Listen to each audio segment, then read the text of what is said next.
Do you want to talk about Winnie the Pooh, Andy? Let's talk about Winnie the Pooh. Welcome to Direct to Video. Sorry. You fucking. I was gonna like do like a little like action. But why did it explode? Welcome to Direct to Video. I am your co-host Tony Robusto. And I am your co-host Andy Reyes. And today, we're actually going to be talking about two movies again. Oh my god. Like we did back in the day.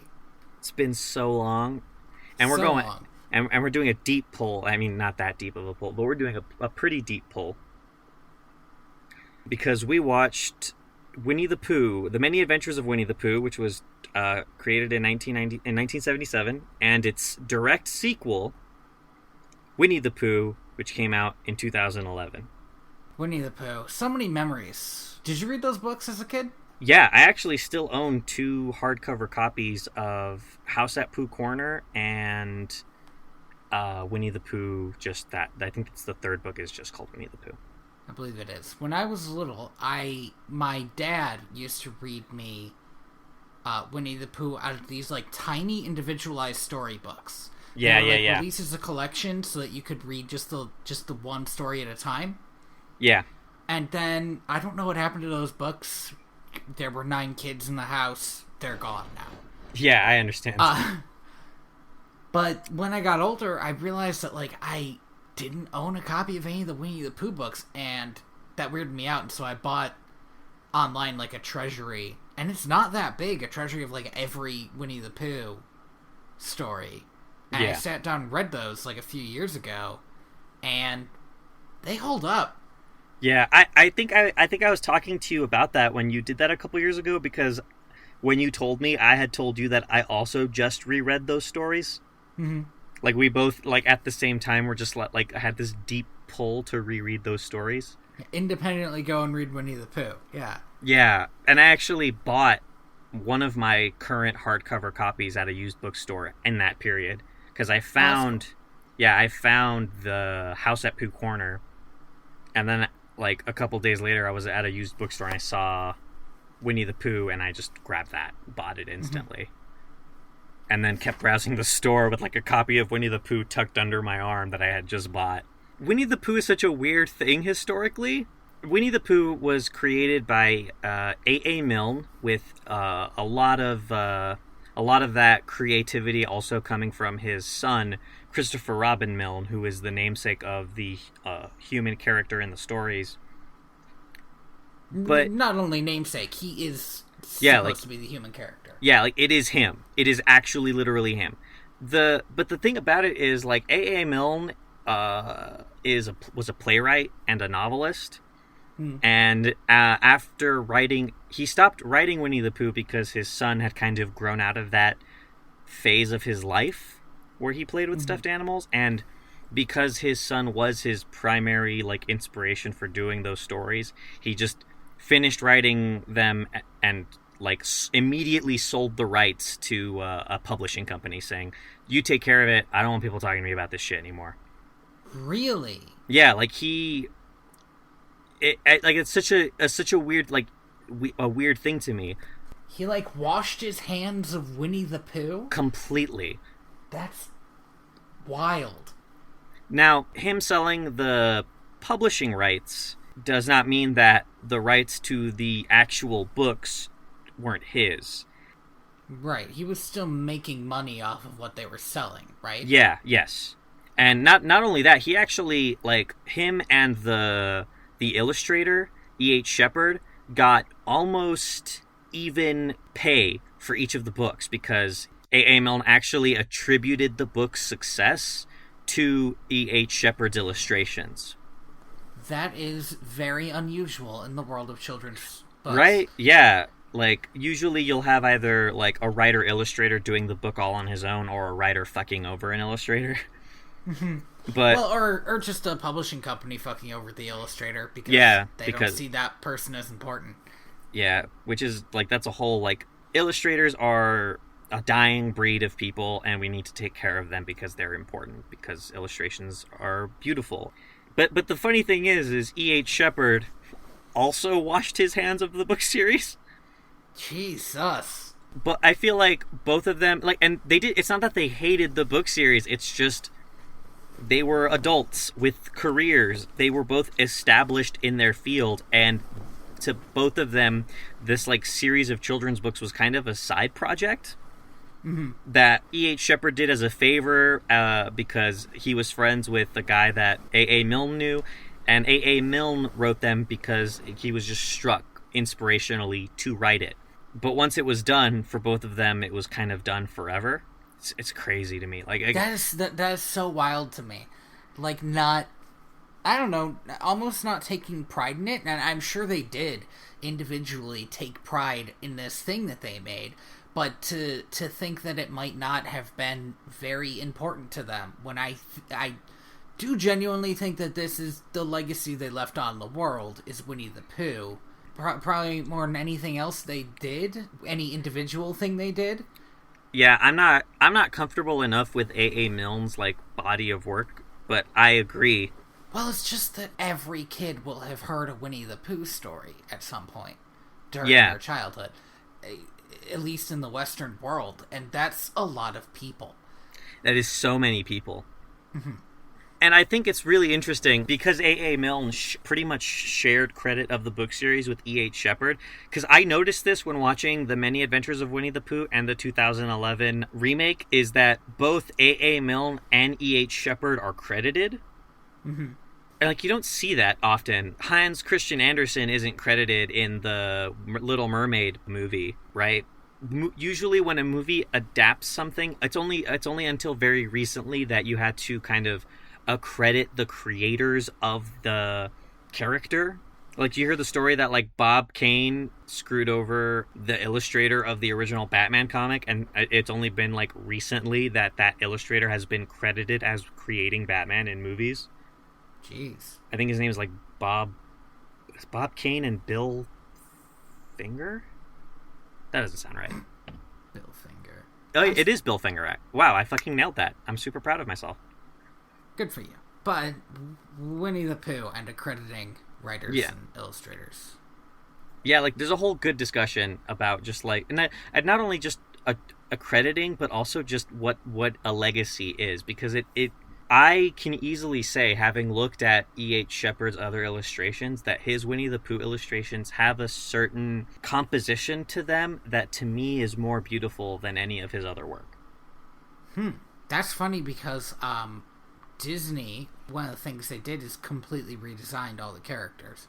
For the, like, kind of the television shows and later projects, yes, but for these two movies in particular, they actually, I think, other than adding the red shirt, which became kind of a staple of Winnie the Pooh, I think in the third or fourth book, they really tried to make these movies feel like those illustrations, even though the characters are a bit redesigned. My go-to is always Tigger, because what Tigger is in the books is he is a tiger. And it's pretty obvious that Christopher Robin says Tigger at this point in his life instead of Tiger. And what they do in the movie is decide that Tigger, whatever it is its own thing. And is like, sort of like he kind of looks a little bit like Sylvester. From, like, Sylvester and Tweety. If he was a tiger and instead of being, like, vaguely evil, was vaguely good. Well, and, like, I think to me the biggest actual character change is Rabbit, because in the illustrations, Tigger is a stuffed animal. Mm-hmm. And Rabbit is a rabbit. But Rabbit's just a fucking, like, Briar Rabbit ass rabbit. Mm-hmm. And in these two animated shorts, they anthropomorphize Rabbit a lot more, I think, than they had to. But that's fine. Yeah, it's okay. In fact, I have written down a list of things that I do not like about, especially this first movie, what they did with it, and that's not even on there, I don't think, so. Yeah, it is a, like, again, this is Disney. Disney in 1977 was like in the middle of their prime. This is a very well animated movie, Oh, it's beautifully drawn. but it is. There's a few things. Are we gonna go into the movie now? Yeah, let's talk kick it about it. off? The many adventures of Winnie the Pooh, 1977. So Let's do it. It starts with this like long pan of Christopher Robin's room, Yes. and you get to see all the characters as toys, and you get to see just like Christopher Robin's bullshit that would be around a young boy's room at this time. And it's not, for some reason it rubbed me the wrong way. And I couldn't really say why. Maybe it's because the rest of it's a cartoon, and the room that they're showing off is like just like a room. Yeah. Maybe it was the way that they introduced it, where it had the narrator saying, "Oh, this room's like any other boy's room." Yeah. Maybe it was that, as we panned around the room and got into the cartoon bit, we started hearing choir music. Which, man, I wish somebody had caught on earlier. That's just not fun in movies. Yeah, I think we talked about it in Peter Pan. And maybe this was just a big thing that kids' movies had in the 70s, but man, fucking choir music sucks ass in kids' movies. It's not very good. But then we get out of the room, right? Yeah, once we actually enter the storybook proper, I feel like that's when the movie really picks up. Yes. And we go to... I say picks up very loosely because this is a very slow movie. Oh my gosh, this might be the most just straight up boring movie we've watched. I wouldn't say that. It is very slow. Now wait, and please, you need to toss out an example of a more boring movie. Boring movie. The problem isn't that we haven't seen a more boring movie. I don't think this movie was boring. I just think it was very slow. All right, that's fair. But that's the thing. It would take a while to pick up in between scenes, and it would just drag sometimes.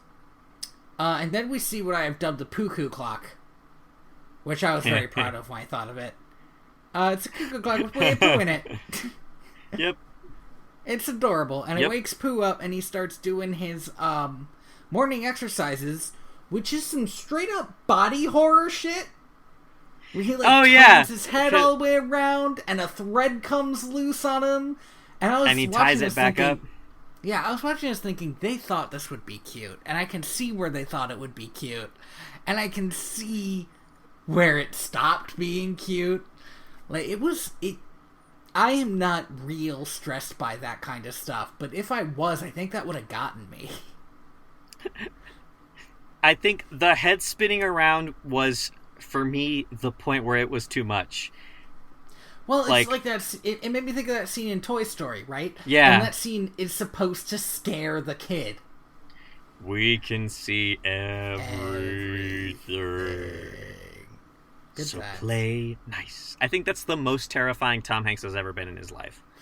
He is such a nice, like, bespoke old man now. I cannot imagine him ever being more scary than that. Although, I don't know what this new movie he was in is about. So, it's been a little while since I've seen this movie, but I believe what happens is that, because I'm looking at my notes and I did not take copious notes about the movie itself, I just took it about stuff that I'd noticed. Yeah. I believe that Pooh gets hungry. He says something about a rumbly in his tumbly, I believe. Yes. Realizes that all of his many honey bowls are empty. Mm-hmm. And Jars, correct. It's a staple of the character. Goes to honey bowls, and I think he goes to find the beehive. I think that's this bit of the movie.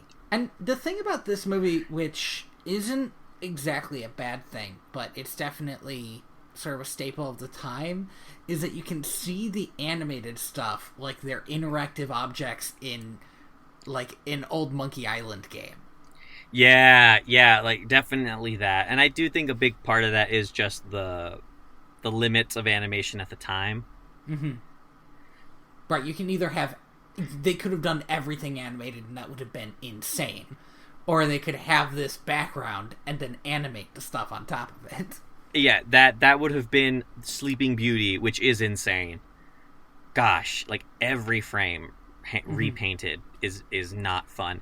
I will point out, though, they wanted to use E.H. Shepard's original illustrations in some of the backgrounds for this movie, and Disney himself was very adamant that everything be done in studio, that it all belonged to Disney.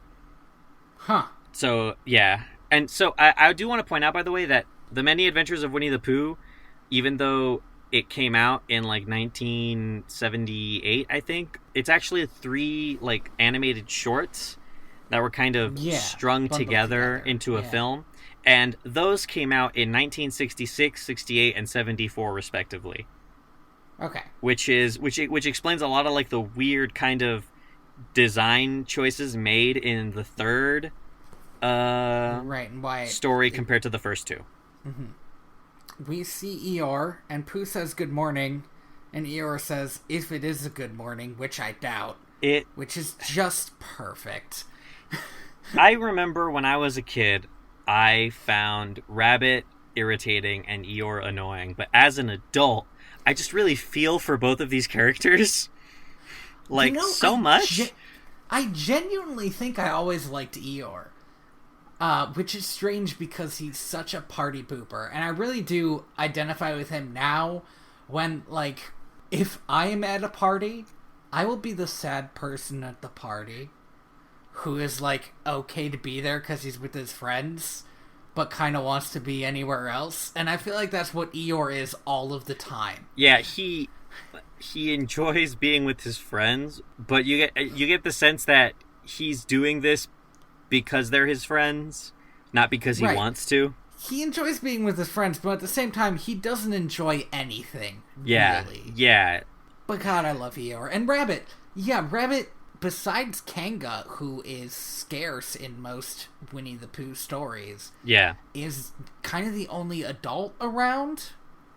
And so Rabbit's always the least interesting person in the stories, but again, that makes me identify with them more because I have been the only adult in a room full of children before. Same, yeah, and the exasperation that he feels, and we're getting ahead of the story here, but the exasperation that he feels when Pooh shows up is something that I have felt in my own life when people show up to my house, where I'm just like, oh gosh, oh man, oh no. Yes.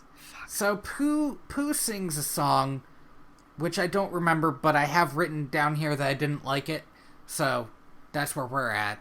So his plan to get the honey is just an increasing series of bad decisions. First, he tries to climb the tree and then just immediately falls and lands in a bush. But his second plan is such a, like, child logic plan. The balloon? Yeah, he ties himself to a balloon and covers himself in mud to disguise himself as a rain cloud. This is such a child logic plan that I always believed that this was Christopher Robin's plan. Like, real life Christopher Robin when he talked with his dad about how Pooh might get honey. Yeah, and it's little stuff like that makes you really feel like this feels more like an adult retelling a story that him and his son came up with while they were playing together. Mm-hmm. I just wanted to say this one thing about it is, I noticed this first with the bees, but it comes up a few other times. This movie feels very classic Disney. Yeah. With a lot of what it chooses to do with these characters. And it kept striking me as I was watching it that it didn't feel as classic Winnie the Pooh as I expected. It felt more Disney and less Winnie the Pooh. Yeah, I mean, the format of Winnie the Pooh is so Disney already that I'm sure that the changes that they made, which I think were just adding the song and a couple of character redesigns. Well, but, like, the way that he interacted with the bees, the bee, like, popped into his mouth and, like, buzzed all over his body. Oh, yeah. And that is a Disney logic way to do that. Definitely. When you could also have Pooh be stung by a bee, and it wouldn't change what happened, but it would make it feel... I'd feel like it would make it feel more like Winnie the Pooh. Well, Winnie the Pooh can't get stung by a bee. He's a stuffed animal. I understand, but also, can't he? No, he can't. He's a stuffed animal. He doesn't seem to... It doesn't matter.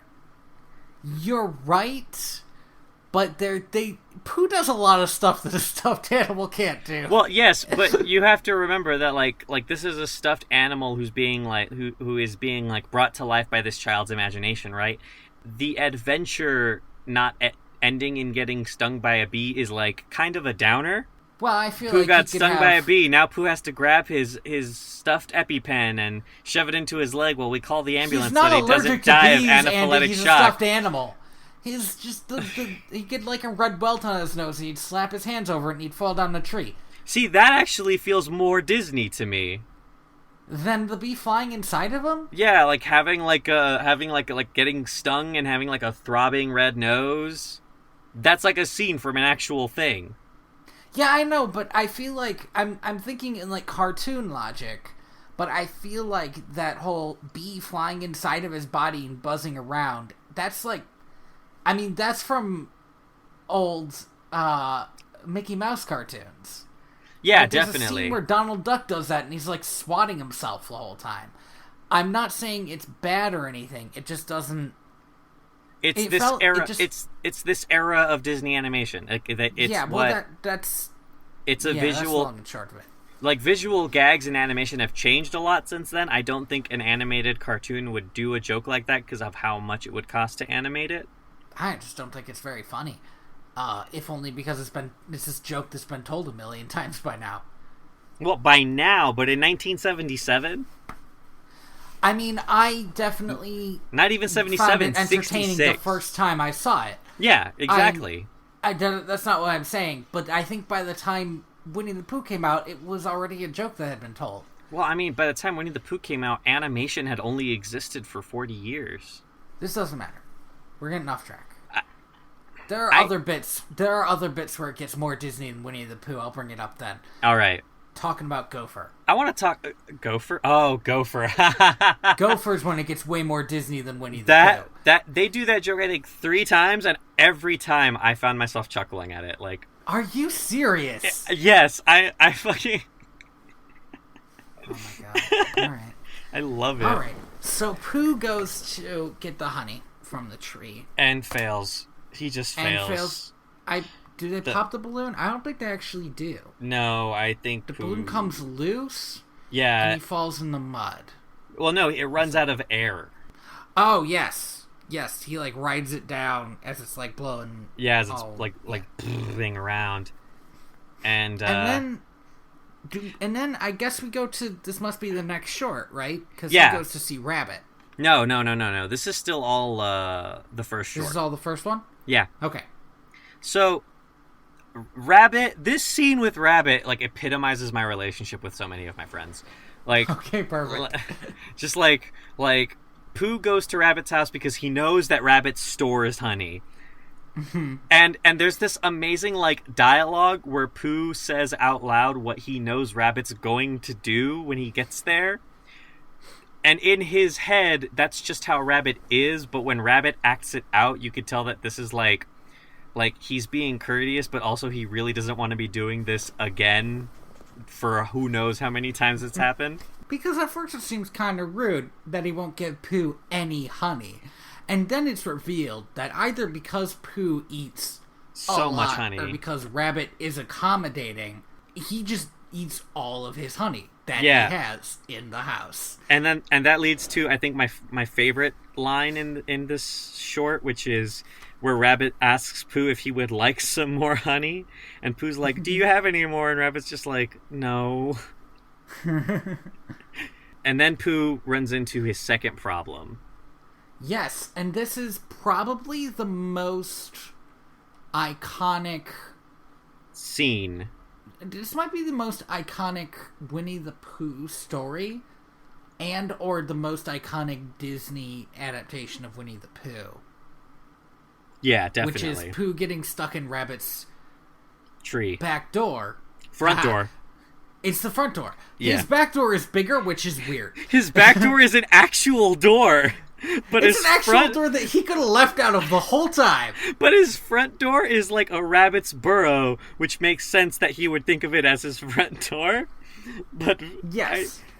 But Pooh shouldn't be using that one, because his giant load gets stuck in there. Oh, yeah, he gets so stuck. And Rabbit puts him on a diet until he gets out. And then in the night... Okay, so Gopher is not a character that exists in the Winnie the Pooh stories. Which is why he feels so Disney. Like, he is because he's very Disney. Yeah, I mean, every third word he said he squeaks out, which is, like, such an old animation thing. Like a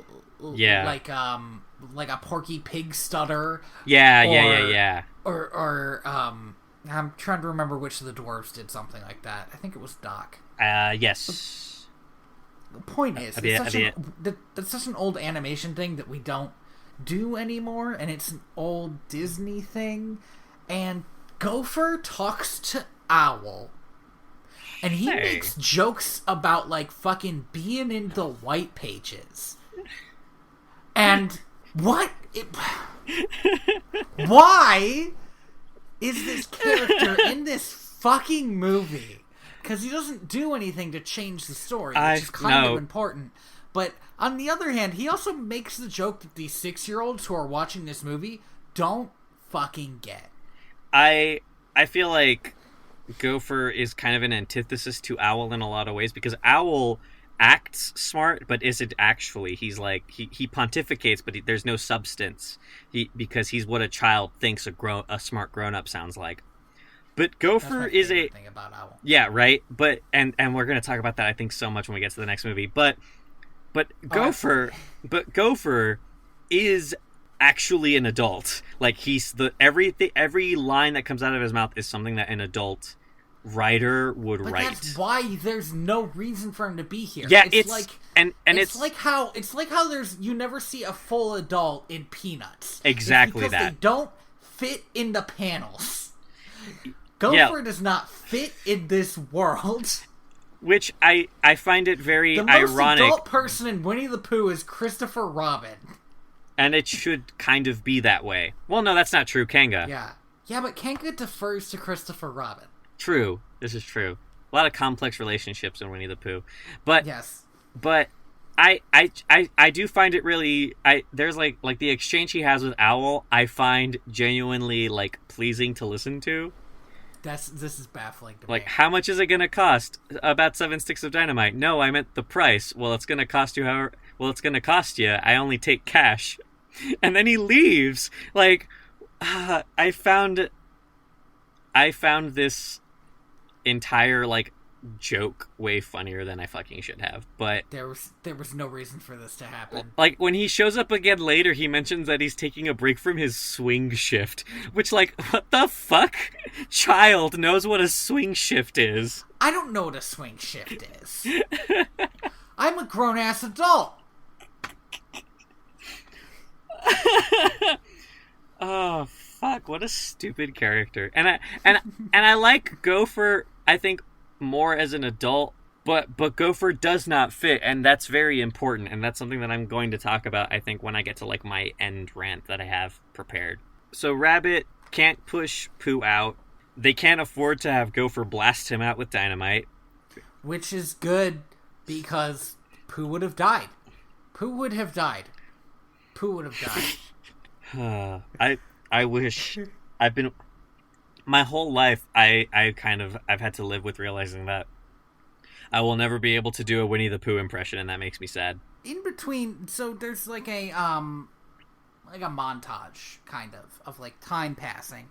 And at one point in this happening, Rabbit frames Pooh's butt, which is always, I mean, again, it was funny when I was a kid, but, like, watching it as an adult, he drew a smiley face on a dude's butt and put a picture frame on it.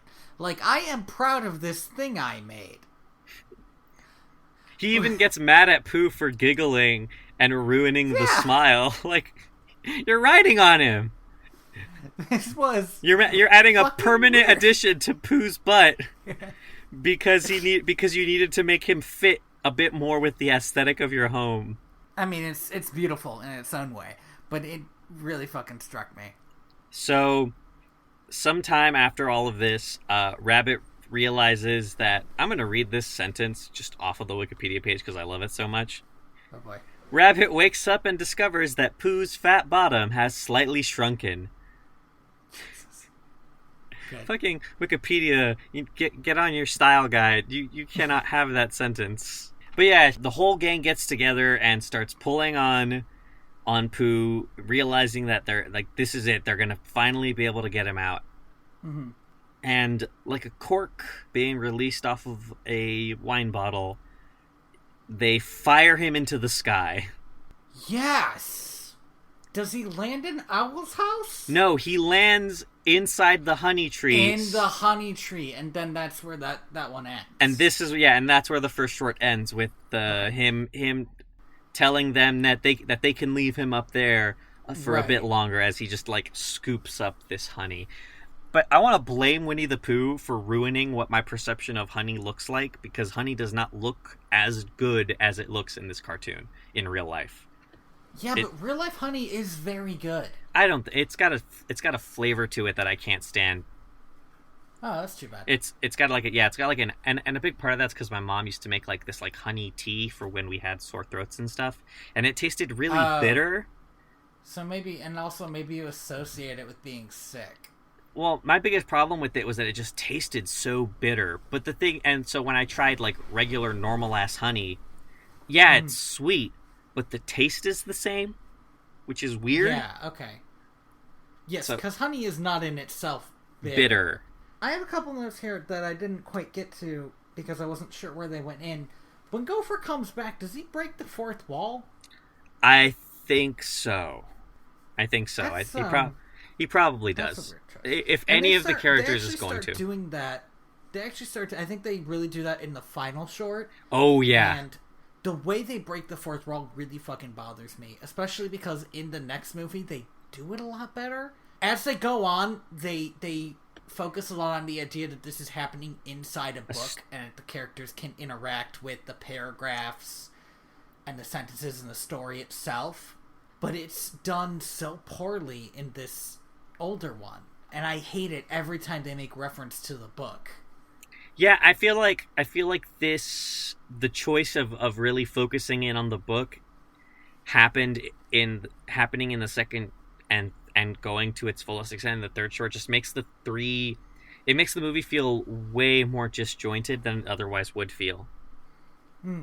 But again, like the second short that's a part of this movie was made 2 years after the first one, and the third movie was made like almost a decade later. 12 years, yeah. Yeah. Like in 68, like 8 years later, I think. Okay. From the first one. Okay, so this second short, this is ta-da! Winnie the Pooh and the Blustery Day. The Blustery Day. Oh, okay. I put that there's too much mediocre music in this movie. I think Pooh starts singing to himself about the Blustery Day. Yes, he does. It's because it's Wednesday. Oh my gosh, yes. I can't remember if that's a joke from the original story. It's not. Okay. It's not because Gopher says it. Because Gopher says it. Fucking Gopher. Ruining the continuity of this beloved children's book series. It's just, he doesn't add anything good. He doesn't... I thought the joke of him falling into the hole was really good. All 3 times it happened. So it's Wednesday, and Pooh decides to wish everyone a happy Wednesday. And he goes to visit Piglet, who... Piglet's having a time. Yeah, Piglet is having a real hard time. Poor Piglet. Oh man, I think Piglet is one of the most recognizable Winnie the Pooh characters. After like Pooh, Tigger, and Piglet are the 3 that everyone like has on T-shirts and stuff. Okay. But of the 3, I think I definitely identified with Piglet a lot more because I was a very small child. Okay. The thing about Piglet is he's afraid of everything. Yeah, which that never really rung with me. Not that I was particularly brave, but it's like get a new character trait, Piglet. Well, I mean, every character in this is very one-dimensional in their own way, I think. And I think that was probably the roughest thing about watching this movie, yeah. Because Pooh is just kind of... You know what's weird about Pooh in this first one is he's so self-obsessed. Yeah, very narcissistic. And I think that trait gets removed in the next movie. Yes. But the thing is, besides the weird narcissism, his whole thing is that when he's hungry, he wants food. That is Pooh's driving force. He is the force of nature, and that nature is hunger. Piglet, though, is tiny, and he's getting blown away by this wind. Blow us all away. There's our Hamilton quote. Our required Hamilton quota has been filled. I'm so glad we managed to get it in. By the way, I've been thinking of that joke since I saw this movie last week. I was like, I know I know, but it was not as smooth as I wish it would have been, but it's there. I don't care. I enjoyed it. So Pooh and Piglet go on a montage of unfortunate happenings as Piglet flies away and Pooh kind of holds onto what's left of Piglet's scarf as they're being dragged through the 100 Acre Woods. Yeah, he's like flying on like a kite. And yes. This is the time when they end up at Owl's house. They fly into Owl's house and he invites them in. And he starts telling the most boring stories about strangers while the whole house rocks back and on forth. Its axis. Yes, and Pooh and Piglet are sliding around. Pooh is trying very desperately to get some honey, but it's always sliding away from him. And eventually it just kind of collapses onto the ground. Yes, the whole house collapses. Is this the bit? Yeah, okay, so the whole house collapses. This is the first time the storybook thing comes up, yes. Okay. I cannot quite remember it, so can you tell us it out here? It's after... so Eeyore decides that he's going to go find a new house for Owl. That is his epic quest, which we do not follow. Like, Eeyore is off doing this... Here's the thing about Eeyore that you need to understand. He has the purest heart of anyone in the 100 Acre Wood. Like nobody else went to go find a home for Owl. Yeah, Eeyore jumps, immediately takes on this epic quest, goes off to do it, and we never see him until the end of the story. He finds the house. Which, but I think that's beautiful. Like that's such a that's his character. Is like, I'm gonna go do this thing on my own for my friend. That's his character. But I was gonna say the other thing is it's for his friend, and everybody else is kind of like, okay, bye, Eeyore. Later, Owl. Bye, Owl. Well, no. When Eeyore leaves, Owl decides to tell everyone else more boring stories about his relatives, and this is where the book thing comes in, because the narrator mentions that he talks from page 41 to page 62. And then I believe Pooh goes to bed. Yes. After this long day. And this long day of being blown about by the wind. Yes, and then getting an extremely boring story told to you for 20 pages. He's going to sleep and he hears this really loud crashing noise. And this is another one of the stories I remembered from my childhood, which is the sudden introduction of Tigger. Yeah. Because the way Tigger introduces himself is by knocking down the door, pouncing on Pooh, and then asking him, "What's a Pooh?" which is a loaded question. You know what the answer to that question is, Tigger. Tigger and Pooh have a very, very, very violent, very brief introduction. Mm-hmm. This is, I think, the most infamous song in Winnie the Pooh, and also the only song in this entire movie that I really enjoy, which is The Wonderful Thing About Tiggers. Oh, okay. I thought you were going to talk about the song, the Dream Sequence song. And I was like, what the fuck are you talking about? That song's not good. These Tiggers are wonderful things. Their tops... What are their tops made of? Their tops are made out of rubber. Their bottoms are made out of springs. Their bottoms are made of springs. Okay. They're bouncy, trouncy, flouncy, pouncy, fun. But the most wonderful thing about Tiggers is I'm the only one. The only one. There we go. Thank you for leading us in that sing-along, Andy. Yeah, you can buy the MP3 of that. No, you can't. Don't joke about that. It's in the show notes. Don't joke about that. I wasn't even singing it. I was just trying to remember the lyrics.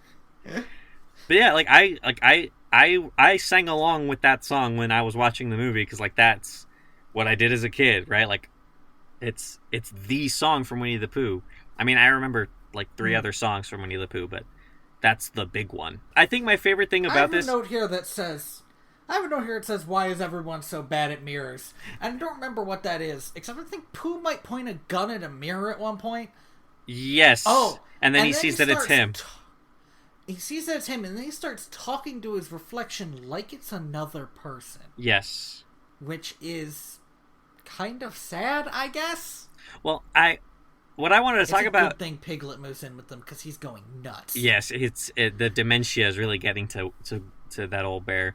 But here's the thing about Tigger's introduction that I really, really like, is that Tigger's introduction feels like a kid who just got a new toy and is figuring out that toy's role in his imaginary like playtime, because at first Tigger tells Pooh that he loves honey, eats a little bit, and then decides no, Tiggers hate honey. And then scares him about all of these heffalumps and woozles that are going to steal his honey, and then he just leaves.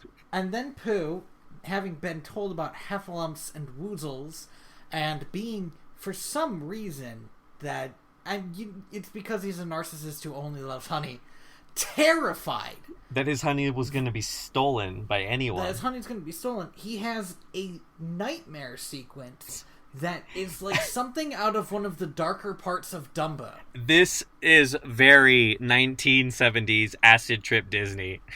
Yeah. And I had completely forgotten about it. So when it started happening, I was like, oh, fuck, this movie has one too. And then his dream sequence is actually, I believe, interrupted by a flood. Yes. The 100 Acre Woods is flooding. Yes. And Eeyore, the only friend worth having in these woods, is still house hunting in the floodwater. Yeah, he just keeps on carrying on. But Little Piglet, yeah.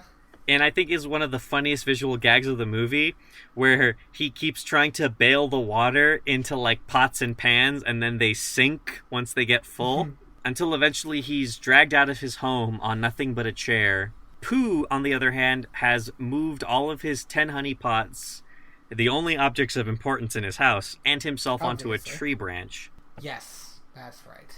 Also, but gets stuck in one of the jars as he's eating, and also ends up floating away with Piglet.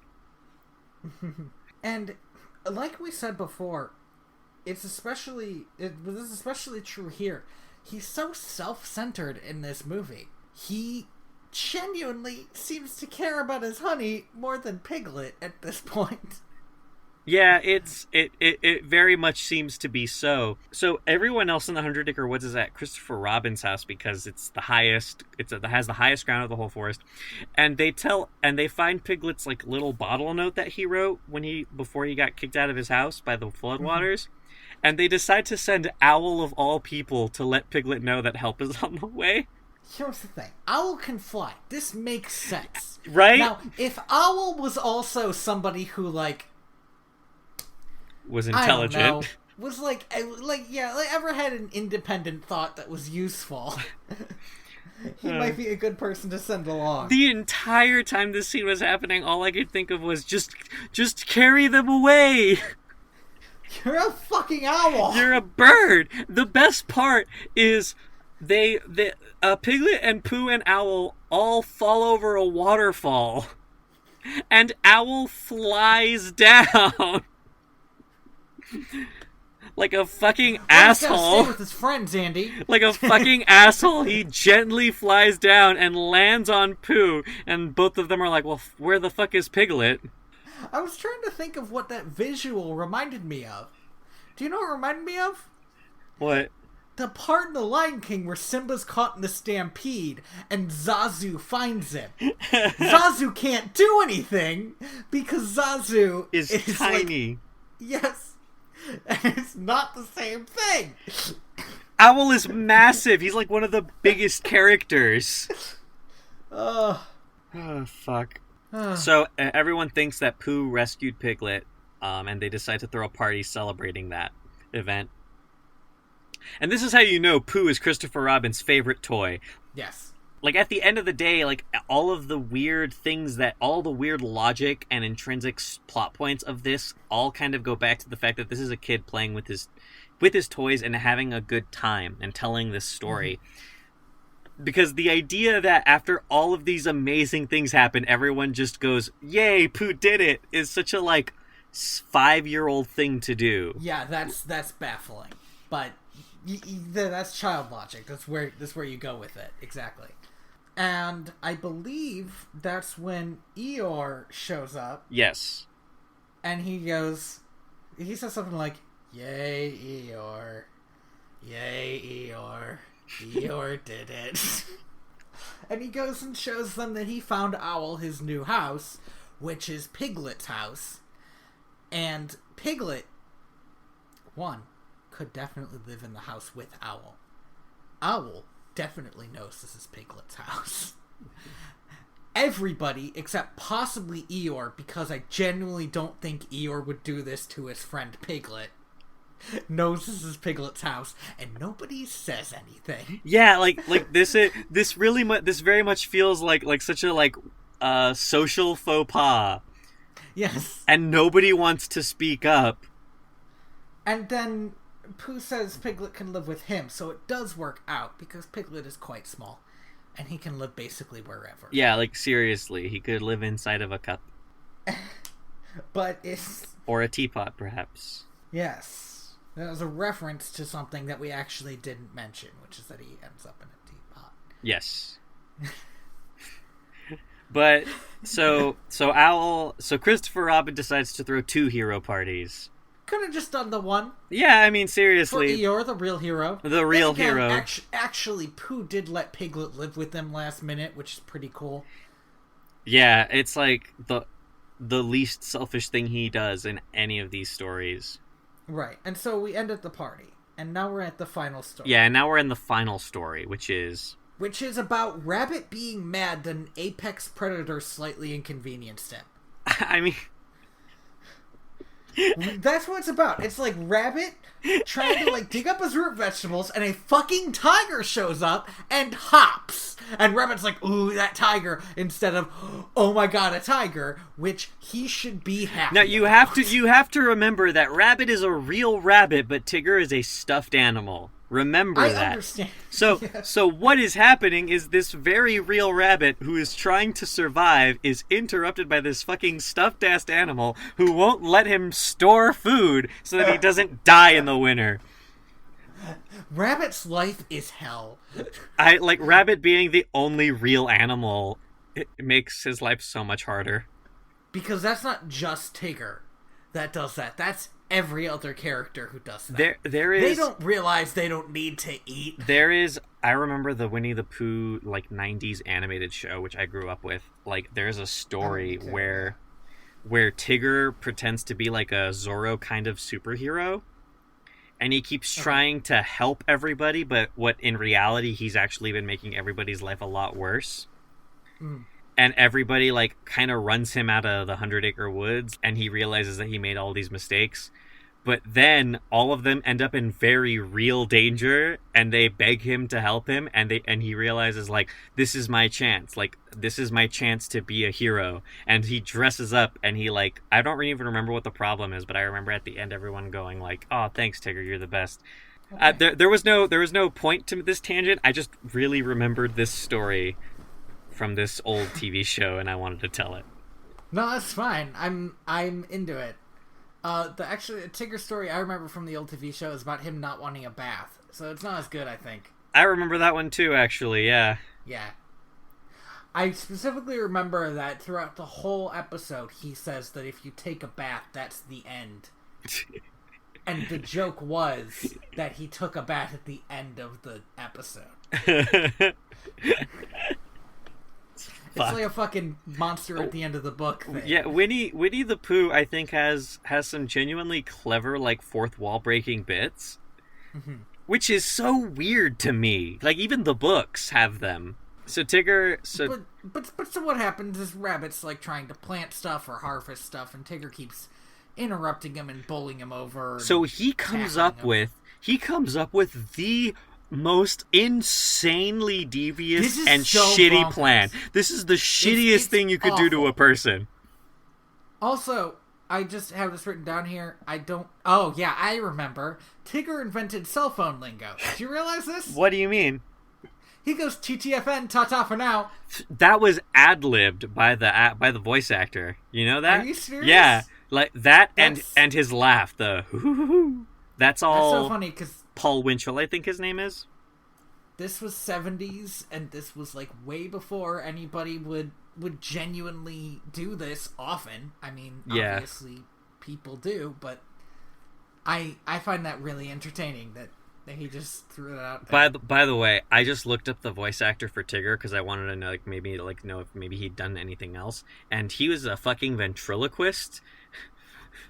What? And his ventriloquist dummy looks like something out of a Goosebumps book. Holy shit! Great, perfect. So there's a little bit of horror. At the end of the day, this is still like a really good kids movie. My problem with it is that it's not a kids movie that I could sit down and watch with a kid. Oh, I definitely could. Are you kidding me? I was so tired by the end of this movie of watching this movie. Fucking laughing at a gopher falling into a hole for the sixth time. You're the worst. You know that I rewound it so that I could see that joke again? Did you know? Did I tell you that I did that?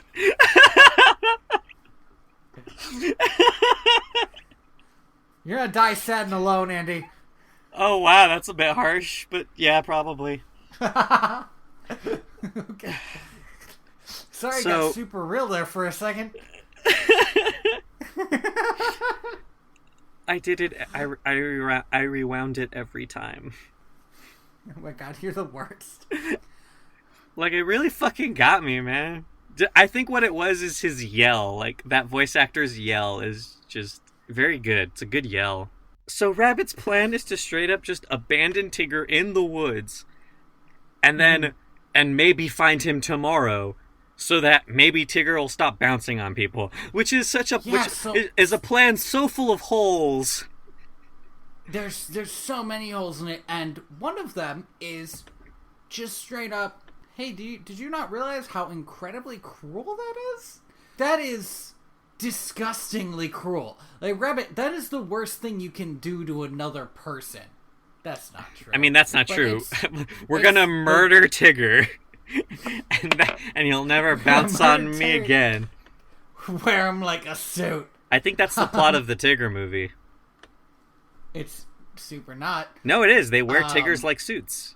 I remember that part where they all like skin themselves and reveal that they're just his old friends, and he gets really sad.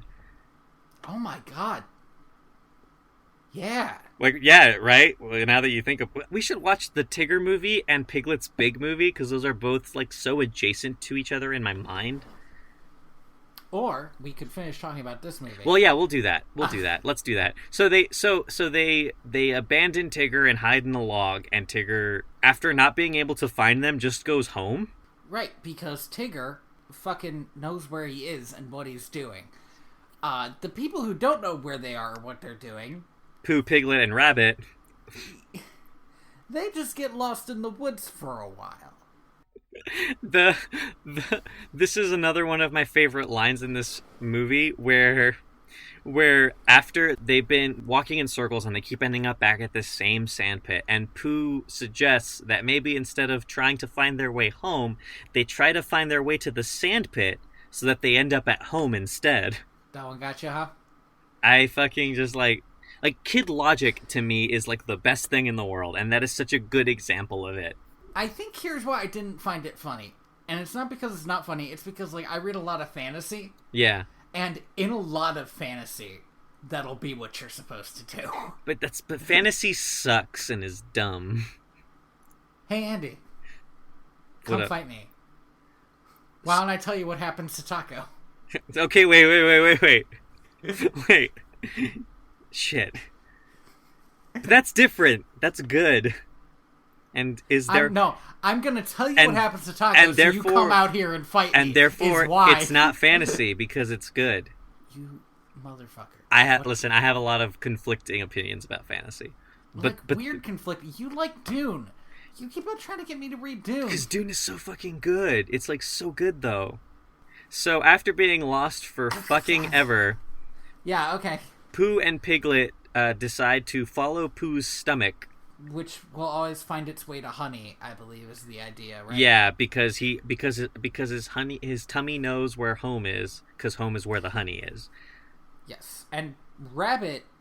do they leave Rabbit, or do they get separated? No, Rabbit leaves them because they decide to take a nap.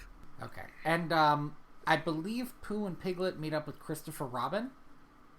Is that right? I think they just meet up with Tigger. Well, see, I have this note here that says, "It's winter, Christopher Robin, put on some pants." I think that's the next bit. Okay, so they meet up with Tigger, and I don't think he understood that people could get lost. Yeah, because they mentioned the fact that Rabbit planned to just fucking leave Tigger in the woods, and They mentioned their dark betrayal. And Tigger is so oblivious to the idea of getting lost that he's just like, that sounds ridiculous. Yeah. Everyone knows Tiggers can't get lost. Which again feels very... He's not focusing on the right thing. Yeah, which again feels very like kid figuring out what this toy's role is. So they go in the forest and find Rabbit. And Rabbit is so scared of being lost in the forest that when Tigger comes around and bounces on him, Rabbit practically, like, begs on hands and knees if Tigger can ever forgive him. And Tigger, again, not really understanding the severity of the situation that he conceivably could have been in. It's just like, yeah. Yeah, you dumbo. Tiggers don't get lost, and then they go home. And then Rabbit learns his lesson, which is... don't try to fuck with your friends, asshole. Don't fucking... just tell your friends you don't want them bouncing around so much instead of losing them in the fucking forest. But we'll get back to that. Now it's wintertime. Because Rue wants to play... Right. Rue and Tigger are going to play in the snow together. Yeah. And Rue is... I don't really remember the characters of Rue and Kanga from the books very well. I remember Rue a lot better in the... Tigger movie. In the cartoons, because his role is always like Tigger's sidekick. Yes. Because Tigger is basically a large child. Literally, in that episode I was talking about where Tigger decides to be a Zorro-like superhero, Rue is his actual sidekick. It's kind of adorable. Perfect. It's super adorable. Well, like, Tigger loves bouncing, and Rue is a kangaroo. And also likes bouncing. Yeah. If I remember from the books, Rue doesn't really have a character other than being Kanga's child. Yeah, and the Rue stuffed animal might be inside the pouch. Yeah. Like sewn in. Yeah. And Kanga's character seems to be exclusively just mother. Like, this is what a mom acts like. I used to have stuffed animals like that. I had toy figures. Like, looking back, I wish I had one stuffed animal. I had one teddy bear, and his name was Steve. My teddy bear's name was Teddy. It's very original. I was an infant. So was I. Don't start with me. To be fair, I named my teddy bear after the guy from Blue's Clues. So the great thing about Steve was I gave him to my little brother. Whereupon my little brother got so mad at me one day, he grabbed Steve by the arm, swung to hit me with Steve, and all that hit me was the end of the arm, which he had accidentally torn off. Wow, okay. My teddy bear, which I still own, survived me eating it. What? A dog, like, as a baby, I, gnawed at it until it was actually, patches off. Sorry, that is a completely different story, I did not eat the entire thing, no. Also, when we got a dog that was a year old, she found it and was like... Rah, rah, rah. Yeah, the dog thing. Yeah. When they're teething, especially, they try to Yeah. get into stuff. This was a tangent. If any episode is a good one to talk about old stuffed animals, this is it. Oh yeah, definitely. I think I still own this second stuffed animal that my sister swears is not mine. I remember her giving it to me when I was a baby, and I think she meant for that to just be temporary. Yeah. I meant for my little brother to temporarily own Steve, and he did not survive, unfortunately. Pity. But you know, it happens. Rue and Tigger. I was gonna say I currently own two stuffed things. One's an animal. The other one? It's a little Spider-Man. Okay. Come on, what'd you think it was gonna be? Nothing. Nothing specifically, but since we're releasing this on the internet, I feel like everything needs to be defined. Well, we hit our Marvel quota for this episode, so let's move on. So they decide Tigger decides to look after Rue because Rue wants to play, but Kanga is busy doing mom stuff. Sure. Balancing her checkbook. Yeah, or doing taxes. Mm-hmm. Running a very successful business. You know, things moms do. The people in the 100 Acre Woods don't work. Maybe she's foraging. It's winter. So she could be hanging up something. Maybe she's making clothes? jam. Who knows? I don't remember what she was doing. Sorry? I think she was making them clothes, actually. Yeah, like she was sewing.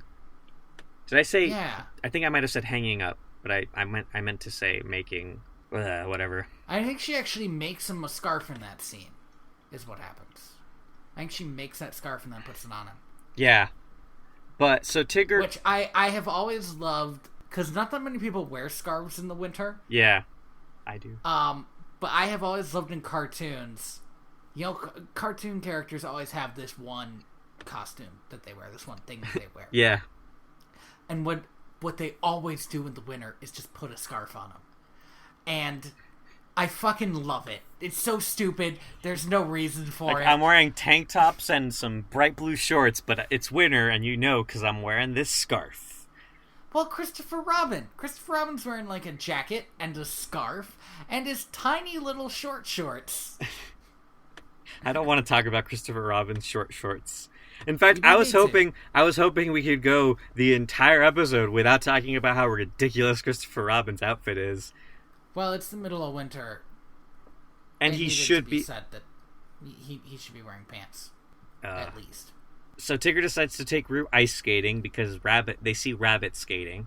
Oh yeah, poor Rabbit. Yeah, Tigger tries to teach Rue to ice skate, but he instead runs into Rabbit and decides that he does not like ice skating, so that they should go do something else. And what he decides to do is jump to the top of a very, very tall tree. And this is where the big happens. This is the real Frightfuls. We can't keep referencing other podcasts. No, you have to understand that I have introduced that word into my vernacular since I watched that. Listened to that episode. I love it. I do too. Tigger is afraid of climbing down this tree. Very cat-like in that way. Mm-hmm. While this is all happening, Pooh and Piglet found these strange animal tracks, and they're following them, and suddenly they hear Tigger howling for help, and they decide to go investigate. Oh, right. They get terrified. Yep. Oh, yeah, that's right. They get scared because they think it's like another animal. Probably a heffalump. I mean, if you put a gun to my head and say what animal is Pooh afraid of, I'd say heffalump. I would say woozle, but that's only because that's the big bad in the next movie, I think. I feel like heffalumps are the ones in the books, though. No, heffalumps and woozles are both in the books. Yeah? Okay. Yeah. I only remember the heffalumps. I mean, neither of them are actually in the books anyway. I mean, yeah, they're talked about as being these scary other things. So they find Tigger and Rue in the tree, and decide to go get who else but Christopher Robin. Rue just gets down, doesn't he? No, Rue's still up there. Yeah, Rue's just hanging onto Tigger's tail and swinging around, having a good old time. Oh, that's right. And yes. Tigger's just terrified out of his mind. And so they go and get Christopher Robin, and the whole gang comes along, and they're all just, don't know what they can do to help him. And Tigger is just too scared to come down. And Rabbit just goes, well, fuck it, we'll just leave him up there forever then. Fucking dick. Not his exact Rabbit words. has a kind soul. Yeah, those were his exact words. Those were his exact words. We'll just fucking leave him up there. Fucking dick. That's his full name, actually, is Richard Tigger. Fucking... I hate you. I hate you. This podcast is over, and you disgust me. I can't believe that's the... I would have thought that joke should have come in when I told you that I rewound every single time Gopher fell into his hole. What is wrong with me? You know what? If I thought anyone could answer that, Andy... what a good bit. So they get Rue down by pulling out a blanket and having him bounce onto it. Yeah. Tigger, it's not happening. Tigger refuses to jump down. Up there. But the way it's resolved, I just hate it. They do a similar thing in the next movie that is way, way, way, way better. Yes. But yes. I like the idea. I like the setup. I do not like the execution. Mm-hmm. Because the setup is that the narrator just comes in and says that he could help Tigger. And Tigger asks if he can be narrated down. Mm-hmm. What I expected was for the narrator to just skip to the part where Tigger's already down. What instead happens is he tilts the book sideways, letting Tigger step on the words of the page they're on. And this is we haven't really mentioned it the other times because it hasn't been a plot point, but through the whole movie, all three of the shorts, there has been this sort of running joke that, hey, they're in a book. Yeah, this is like a constant reminders that, hey, remember, this is all a book, this is all a story. And the thing is, the first time they referenced it, it wasn't very funny, and the last time they referenced it, I was just fucking done with it. It's not a bad concept. I feel like if you break the fourth wall poorly, you're left with a broken wall, is what you've done. Yeah, and that's the thing is they fully commit to this bit that at the end of the day doesn't add anything to the story really, and I feel like it kind of retracts. Yeah, and because the only time don't resolve what happened with Tigger. Yeah, and the only time it can sort of be used as a punchline is with Gopher's bit. Oh, I forget that Tigger promised that if he ever got down, he would never bounce again, ever. Oh. And that's when Rabbit's really like, oh, let's get him down. Now I don't have to throw him into the woods. Yeah, and then Rabbit tries to make him never bounce again, and everybody else gives him this glare. Like, dude, you can't just do this to your friend. Rabbit's been learning a lot this story. Rabbit realizes that he shouldn't just keep Tigger from doing this thing that he loves, and then Tigger teaches Rabbit how to bounce. Which the idea that Rabbit lived his entire life not knowing how to bounce really explains a lot about where he is in life.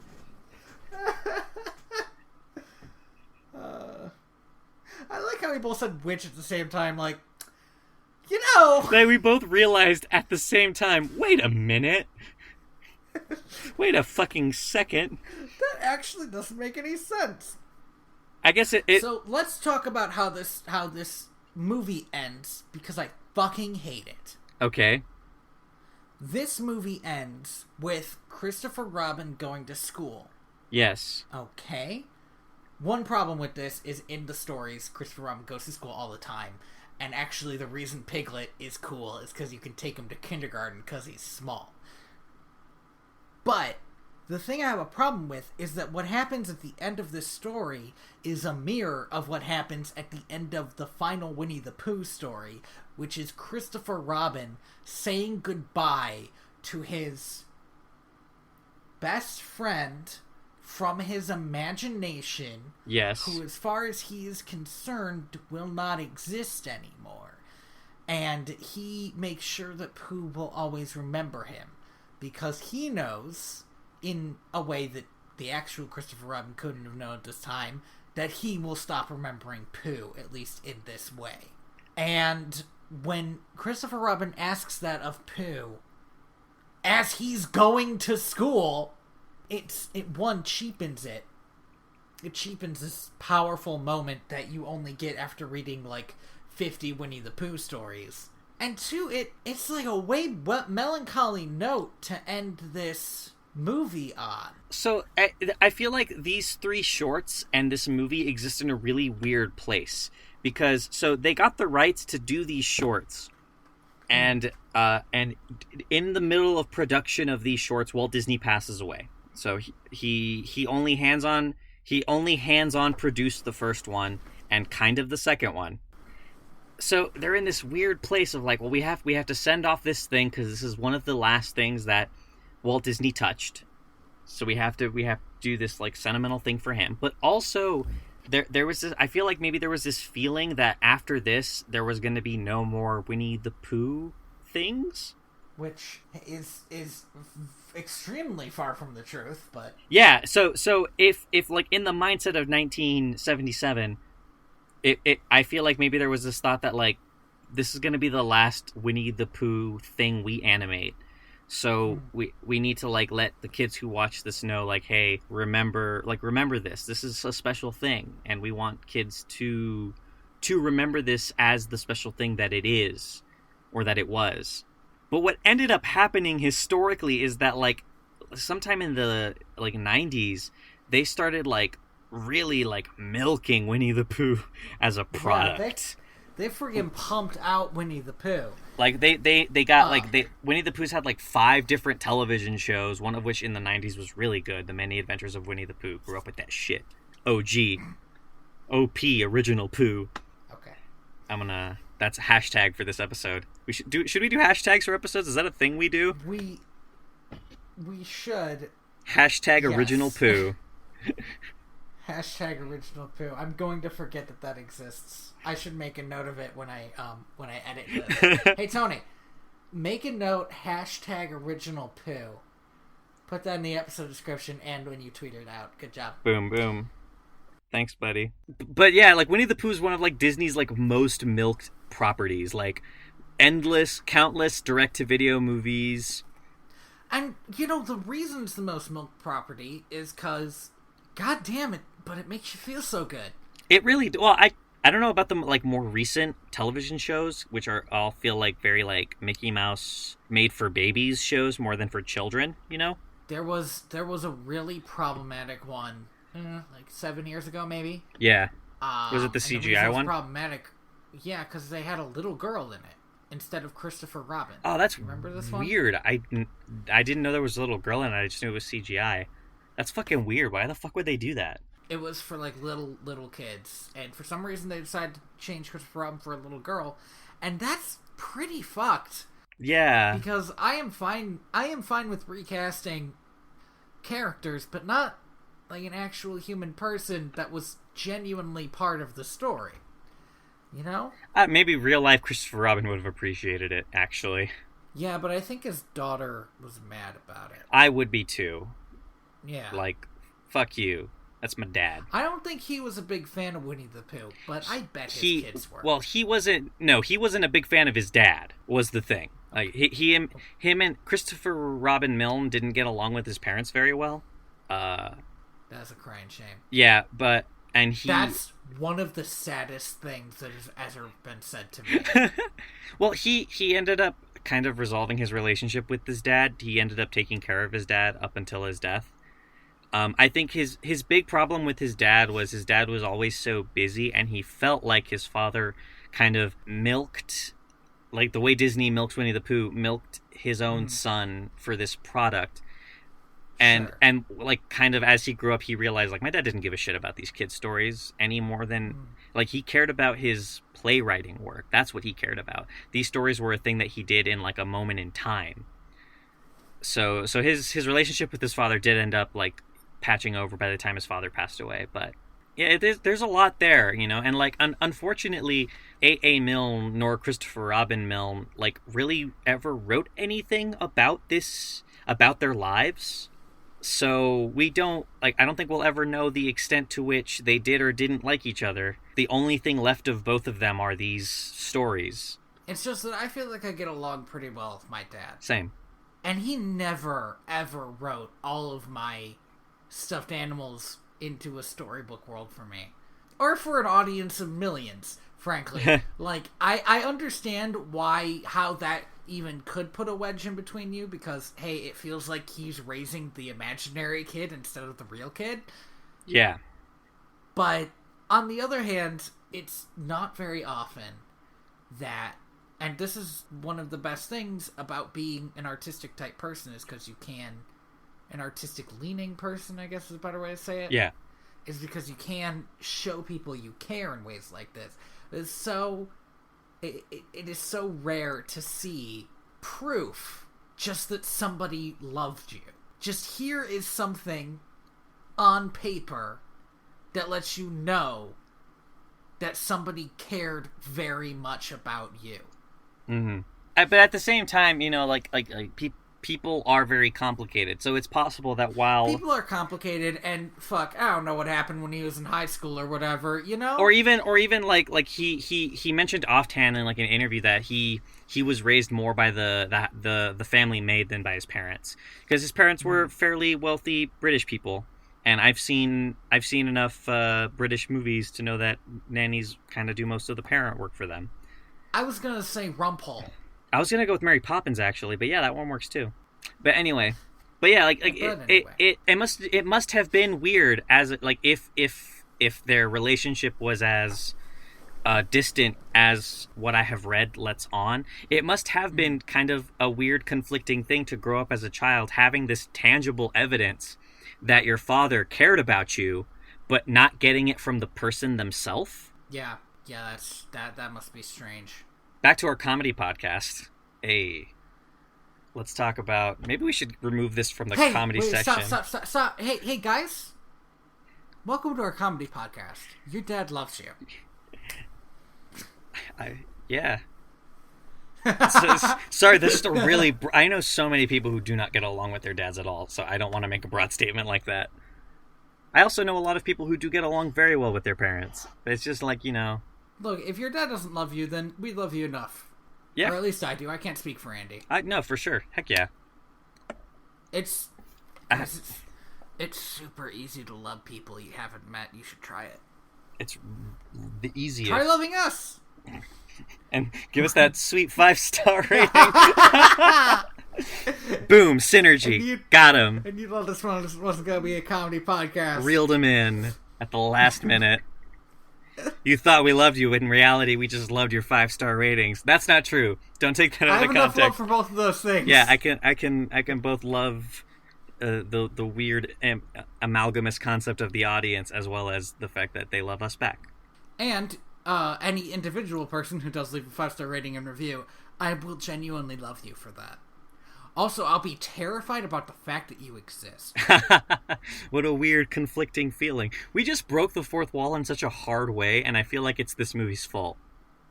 Also, at least one of my sisters listens to this. So, hi, Annie. I love you. Also, my dad might. So, hi, Dad. Love you, too. I think my little brother listens to this occasionally. I know a couple of people who on and off listen to this. I think your little brother might follow me on Twitter. He probably does. Let's get into it. Let's do this. So, Winnie the Pooh, 2011 version with Craig Ferguson. Actors, I assume. That other actors I don't immediately know. That Irish Scottish Conan guy. I remember that was his description of himself in one of the introductions that he did for his old late night show. The lesbian. The lesbian on late night TV.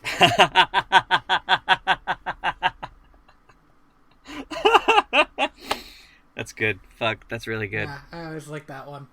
A lot of big things about this movie. First of all, this is only the third time a sequel to a Disney animated classic was done in-house. What were the other two? Rescuers Down Under and Fantasia 2000. Oh, no. Not that one. Yeah, that one. So, and The Rescuers Down Under is, it's mediocre. I remember watching The Rescuers Down Under, and I don't think I ever watched The Rescuers as a kid. I think I've only seen the Down Under version. Yeah, it's not great. God, no wonder Disney sequels have always been done by other people, if those are the ones that have come out that Well, yeah, right? are actually done by Disney. Swing and a miss, a bunt, and what I think is a home run. I very much enjoyed this movie. Oh, this movie was so much better than the work it was based off of. It is a delight to watch. It's so much better than the first Winnie the Pooh movie, not than the books, because the books have their own charm that is hard to replicate. Yeah, the books have their own kind of feel but this movie hits a tone that I think is genuinely charming and beautiful. The second thing is Eeyore's canonical voice, Peter Cullen, did not voice Eeyore in this movie. Okay. He was busy recording for Transformers: Dark of the Moon. Oh no! Because Peter Cullen. Oh, Eeyore. Peter Cullen is the voice of Optimus Prime. Oh, okay. Okay. Yep. So he was busy. Wait. Fighting Optimus the Decepticons. Prime and Eeyore are the same guy? Yeah. Right. I know. Well, Peter. So Peter Cullen originally was the voice of Ironhide in the '80s cartoons. Okay. And then they brought him. No, wait.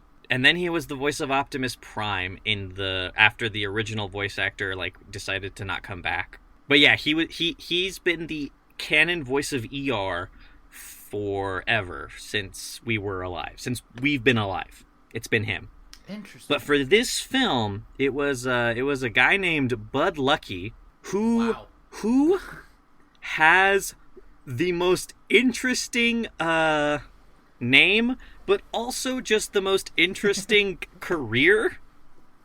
Yeah? Let's hear some of it. Let's get some highlights. So he was a side character on Sesame Street from 1972 to 1993. Oh my god, is it? Donnie it's so Bud. Weird because here's the thing, I hadn't even thought about it until just this moment. That sounds like my dream job. Being a side character on Sesame Street? Yeah. Right? It sounds like it'd be such a great time to just be a dude who is in every episode but only occasionally does anything. I want to have a skit with Cookie Monster. I want to be that guy that Big Bird is sad that died. Okay, wait a minute. I remember watching a documentary. not about Sesame. You literally just made me the saddest I have ever been since we started recording. Well, I remember watching a documentary not about Sesame Street, but it was about stuff like that, I think. The point was, an actor died who had been on Sesame Street for 30 years. Yeah. And they decided to make an episode about the fact that their friend died. Yes. And so the episode focused a lot on Big Bird, who is kind of a kid, I guess, even though he lives by himself and has a giant imaginary friend. I mean, all of the Muppets in Sesame Street are kind of kids. Yeah, but Cookie Monster and Grover are adults, and Ernie and Bert are adults, and Big Bird often asks for other people's help and stuff like this. I guess Little Bear and Telly are kids. Yeah. The point is, Big Bird's a big kid, so they talk about death in this episode and about losing someone in this episode. Yeah. And it was talked about later as an episode they were all really proud of because they lost their friend and they were glad to be able to give him closure. Yeah, and not only that, but they're supposed to be teaching kids stuff. And one of the things they felt like they could teach kids was that sometimes these things happen and it's okay to be sad about it. And it's okay to stop being sad about it. Yeah. And stuff like that. And I should not have gotten off on this tangent, but the idea that if I tragically died while working Sesame Street, a Muppet would be sad about it is beautiful. I find it beautiful. I mean, you're a big fan of the Muppets, so yeah, I can see where you're coming from. It's just such a super weird thing to just throw out, though, man. I But yeah, so he was kind of a side guy in Sesame Street for a long time. He did a lot of singing stuff for them. But his primary career was being a directing animator for a lot of TV shows. He animated for a lot of kind of just side television shows. He did some storyboard art for a Back to the Future TV series that I don't think took off.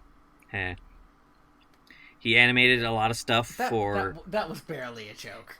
Bud Lucky's primary career has been an animator and character designer. His most notable movies that he worked on: Toy Story, A Bug's Life, Toy Story 2, Monsters Inc., Cars. So he is a Pixar animator. He's a Pixar animator, huh? But he's been animating since the 60s. Oh, damn. Yeah, like this guy's OG. But you will recognize him as being the voice of Agent Rick Dicker in The Incredibles. He's the federal agent who's The Incredibles' handler, and he's also the voice of Chuckles the Clown in Toy Story 3. Now, which one is Chuckles the Clown? Chuckles was Lotso's clown friend. I don't remember this one. I just remember the Big Baby. He tells the story, him and the Big Baby, they tell the story of what happened to Lotso and why Lotso's so fucking evil. I don't remember the clown at all. It's been... Well, he's a horrifying little fuck. A while since I've seen this movie. 7 years for me. Is that when it came out? Yep. Watched it in the theater. Yeah, same. And then I went to college a couple years after that. I watched it in the theater with my little cousin, who told me about the burning in the trash thing, so it didn't... I feel like she kind of robbed me of that. And also asked me if I liked it while we were still watching it, which she was too young to realize is incredibly rude to everyone else in the theater. Oh, I can't laugh. Well, don't do it. But yeah, so this guy is the voice. This is a serious comedy podcast, Andy. Keep your shit together. Anyway, this Bud Lucky guy, who, for all intents and purposes, like, he's an animator, but like his Eeyore voice to me is really fucking great. It's a good Eeyore voice. I didn't even suspect that it was somebody who hadn't played Eeyore for forever. Ever. He'd never played Eeyore before. It's wild. Like, this was his first and only credit as Eeyore. Eeyore has a big role in this movie, which tells me that one of the writers is freaking keyed in to, like, people's favorite characters. Yeah, seriously. Like, 'cause Eeyore and Rabbit, both in this movie, have, like, some pretty significant character roles that are really good. And they're both true to their characters and also different than the roles that they got in the last movie. Yeah. So in the opening of Winnie the Pooh, it has the same opening as the last movie. Yes. We see Christopher Robin's room, and we enter the book again. Yes. And I don't hate it this time. Last time it rubbed me the wrong way for whatever reason. This time maybe because I knew it was going to happen. Maybe because of how it was presented. You know what I think it is? I think it's the narrator. The narrator for the old Winnie the Pooh movies is very, like, generic, like, oh, I'm some old British fuck, and I'm here to tell you an old British story. Blah, blah, blah. But John Cleese... John Cleese is the narrator? Yes, he has some fucking character in his voice. Yes, he is, sir. This is a star-studded cast. This is a great movie. It's got 2 stars, and it's star-studded. But let me tell you, those 2 stars, they do some fucking work. John Cleese is the narrator for this film, and he is fantastic. The narrator in this film feels more like a fatherly voice than the last one. Like, John Cleese knows how to narrate. Like, he fucking knows how to narrate. He has a warmth to his voice that the other narrators doesn't have for me. And his interactions with the characters in the film are also very different. They're not so holier than thou as the other narrators were. In fact, he almost seems kind of like playing along with them. Sure, he's not like stiffer. Like, oh, this is the story that's being told, and fuck you. I'm going to tell it. Yeah. So we get John Cleese, apparently, bringing us in And I believe it is, again, a mirror of what happens in the beginning of the last movie, where Pooh is getting out of bed. Yes. Right? Yes, it's an homage to that, but also very different because instead of just kind of poking him awake, he ends up having to, like, flip the book around to get him out of bed and awake.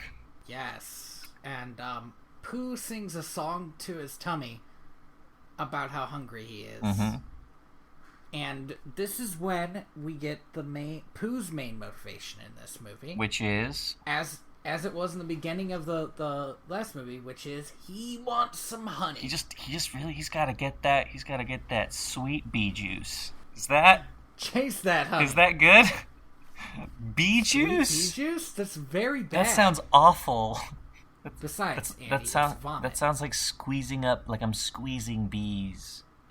Whatever you do on your own time. I don't want. Behind closed doors I don't want to. is perfectly fine. I don't want to do this. Save me from myself. Okay. Pooh goes out to find some honey because, like in the last movie, he is out. Mm-hmm. He is out of those smackerels of honey. He meets up with Owl, Eeyore, and Piglet. Eeyore is perfect. Eeyore is just a delight. I cannot stress enough how much this Bud Lucky guy fucking aced this Eeyore. And let me remind everybody, this is the first and only time he played Eeyore. Which is a crime. It seems like a crime. It might be a crime. I'm going to assume that the reason he hasn't played Eeyore again is because he's too busy being an animator.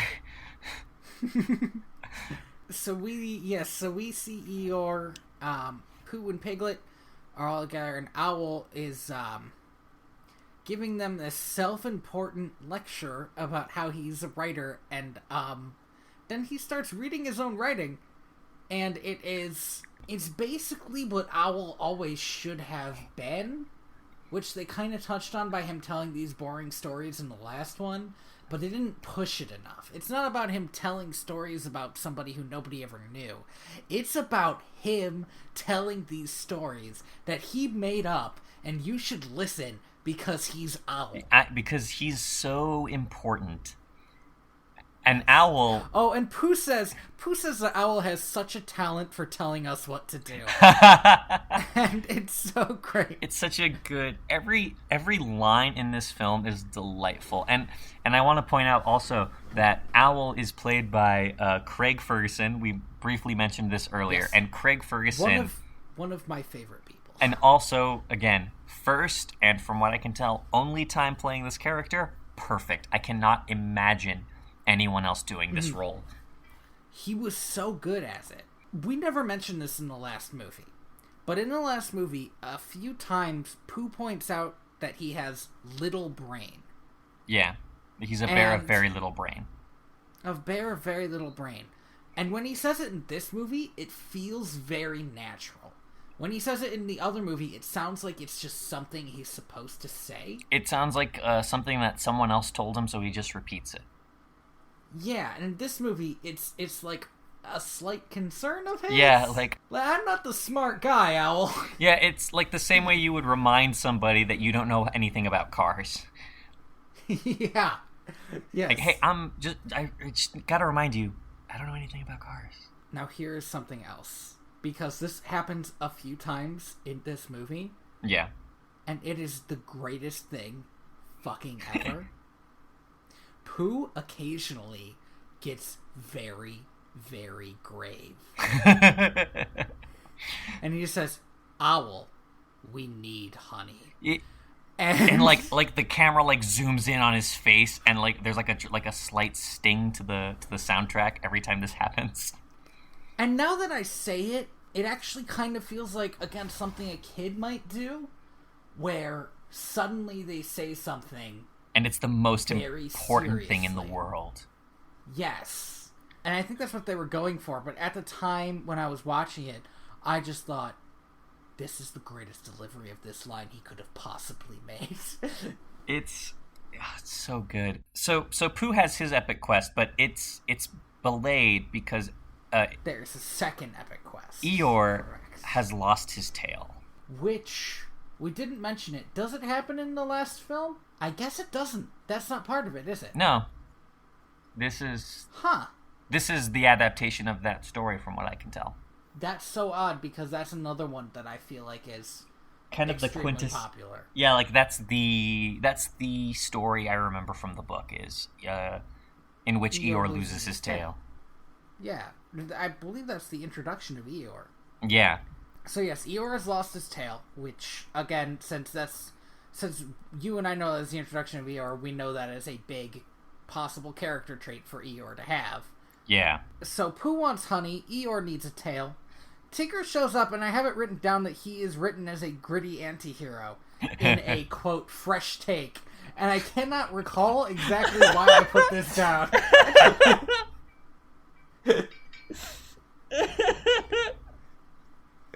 I have no fucking idea why you wrote that. Maybe, okay, I can think of a scene later that would make you write that. No, this would have been a very early scene. I don't fucking know why you would write that. A gritty anti-hero with a fresh take in quotes. Yeah. I don't know. If you figure it out, let me know. I watched this movie like a month and a half ago. I don't know. Also, Kanga has a good fucking line. They start talking about what they're going to do about Eeyore's tail. Yes. Right? So what they're going to do is they're going to hold a contest. Yep. Everybody's going to find something that could potentially be Eeyore's tail. Oh, I remember this line. And when Christopher Robin's saying the rules of the contest, at the beginning he says something like, oh, what is it? That something truly... Oh, I forget the word that they use. Do you remember? Do you have this quote for quote? I don't. Fuck. I don't believe it's so. Like...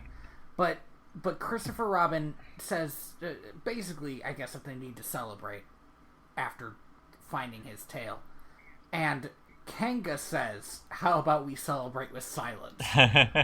Which is, one, such a mom thing. Yeah. And two, such a mom thing that every mom knows isn't gonna work. Oh, yeah. Well, no. So what I was thinking is when Christopher Robin is explaining the rules of the competition, he says, like, at the beginning, like, the lead up to the competition is something truly awful has happened. Take a look for yourselves. And Eeyore's just standing there, and Kanga goes, oh my, that is awful. and Christopher Robin's like, no. And, like, he makes Eeyore turn around and reveals that Eeyore has lost his tail. Kanga, what the fuck? I know, like, fucking savage. Holy shit. No wonder Eeyore has no self-esteem. Kanga's always putting him down. So after a montage of people finding things to replace Eeyore's tail and many celebrations of victory that were done a bit too preemptively. Very short-lived. Yeah. Yes. Celebrations. We somehow get on the topics of Hufflepuffs and Woozles. Oh, so Woozles again. Yeah, Pooh decides to go visit Christopher Robin to see if he has any honey, and he finds a note that says, "Gone out, busy, back soon." Yes, of course, and obviously he gives it to the one person in the 100 Acre Wood who can read notes. Owl. Because Owl is so good at telling people what to do sometimes. Because he's obviously literate. I mean, he wrote a biography. He did do that. I'm kind of wondering now what exactly it is that he wrote. I mean, it's got terrible spelling and grammar in it, definitely, right? Yeah, but he can read it. But he reads this note as, I forget, that the Baksoon has kidnapped Christopher Robin, and they need to save him. And the song in which everyone describes what a Baksoon is. It's such a good song, partially just because of the sort of mob psychology that you start to see coming out of these people. Yeah, like halfway through the song, they ask Owl, what else? And Owl says, well, what do you think? And I'm just like, you son of a bitch. You son of a bitch, you fucking know this ain't right. You're like stirring these poor animals into a frenzy. It's already gotten away from Owl. I'm so happy that they got Craig Ferguson to sing an entire song. It's beautiful. Like, It's we're not just gonna get Craig Ferguson. We're gonna get him to sing an entire song. Fucking nice. They figure the Baxton not only steals their best friend, it steals everything important to them, basically. So they go gather everything important to them and put it in a pile and, like, dig holes and like, set traps and Rabbit, at some point when we weren't looking, Rabbit became a badass. Rabbit went full, like, World War I veteran. World War I. Rabbit went Rambo on He's this. like, he is ready to get this back. Like, don't you dare. Like, at one point in the movie, Rabbit picks up a phone and is like, I've got a very particular set of skills. If you give me back Christopher Robin, that'll be the end of it. But if you don't, I will find you, and I will put you into a big pit. Anyway. It's like I was just possessed. As they're doing this, Tigger decides... Now, this is the bit where I could see myself calling him a gritty anti-hero, but it, again, was not this part. Tigger decides that nobody else can catch a Baxton. Tigger needs to catch the Baxton. That's what Tiggers are best at. But also, even though nobody else can do it, he's not going alone. Oh, no. No, he can't. He needs a sidekick. Oh, no. Tigger is taking along Tigger 2. Electric Boogaloo. Tigger 2 Electric Boogaloo. Played by the most reluctant, the most unwilling.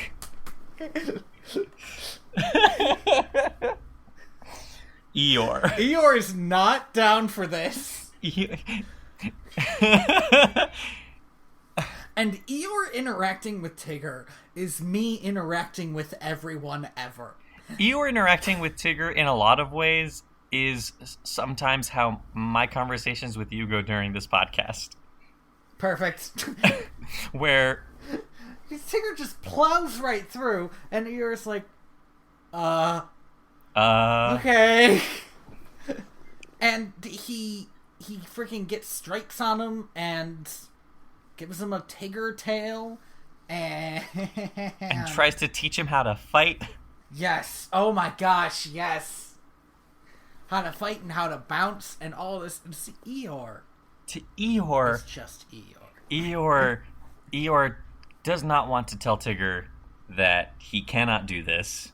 So Eeyore, my sweet, sweet boy. So Eeyore decides to just hide underwater from Tigger, who at this point has dressed up as a Baxton to help Eeyore in his training. That's left for a little bit, but I think we all know where it's going. I don't know. I think the place it ends up at is kind of amazing, but we'll get there. So, the Baxton ends up charging through where everyone else is. Well, no. And okay. First, Pooh is having some hunger hallucinations. Where everyone around him... Oh, no, I have this written down, which means that this other thing must happen earlier. I just have written here, by all rights, Piglet should be dead. When did this happen? I'm trying to think what could have happened to Piglet. At some point, Piglet's life gets put in very real danger. Oh, okay. So Pooh is, like, hallucinating that everyone around him is honey jars. And he like tries eating some mud and that doesn't work, and he tries to get honey from a beehive and it doesn't work. So eventually he remembers that Piglet put an empty honey pot in the pit and decides to go get it and check for himself that it's empty. He is too far gone now to really believe that it's empty. Yeah. So like everybody's just kind of standing around not knowing what to do. And do you remember how the first way they try to get him out? Does Piglet float away on that balloon? Okay, that happens a lot later. Okay, oh, you're right. That's at the very, very end. So, now, is this before or after Pooh's mental breakdown? This is after. This is...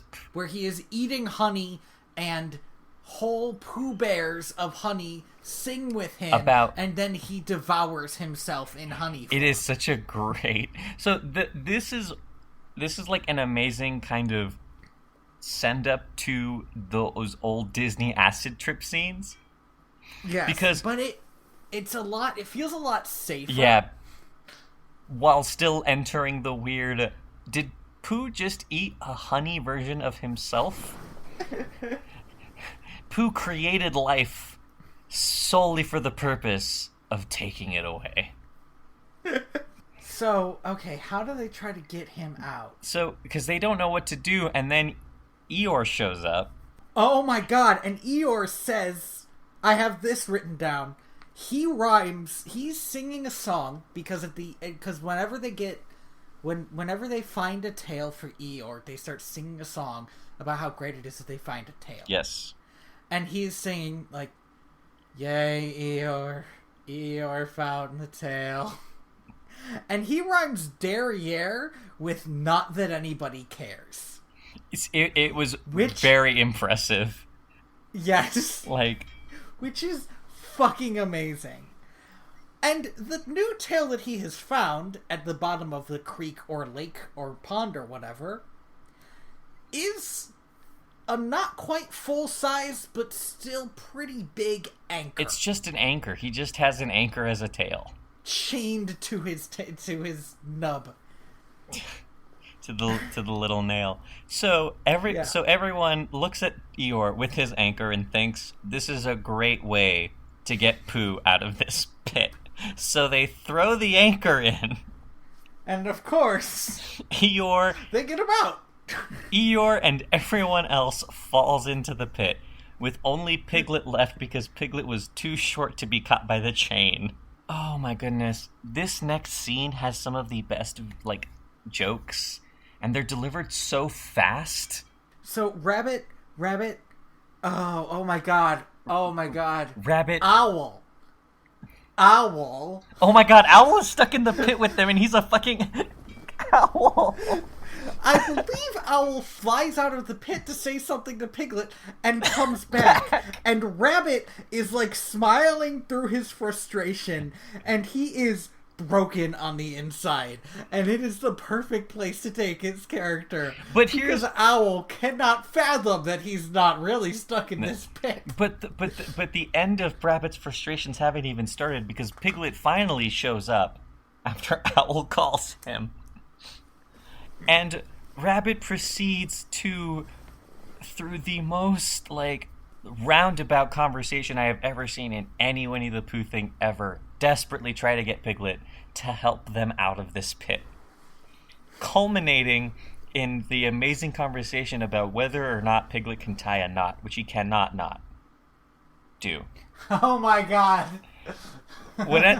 Because what Piglet does is he grabs a rope and cuts it into 6 pieces, one for each of them to climb up. Each of them! But then finds out that the pieces are too short. Oh! I remember the thing. I remembered how Piglet should have died.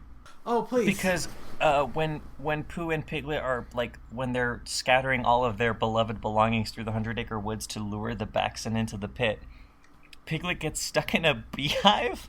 Oh my god! And Pooh, in order to get him out, starts hitting the beehive with a stick. Oh my god! Yeah. Yeah, that's the day the Piglet died. The rest of this movie is Piglet's hallucination as his brain shuts down.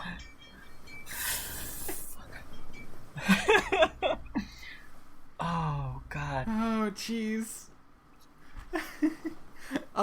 So, all right. He cuts the rope into 6 pieces. This is a fucking great movie. What a good. Here's a thing we haven't mentioned about this movie.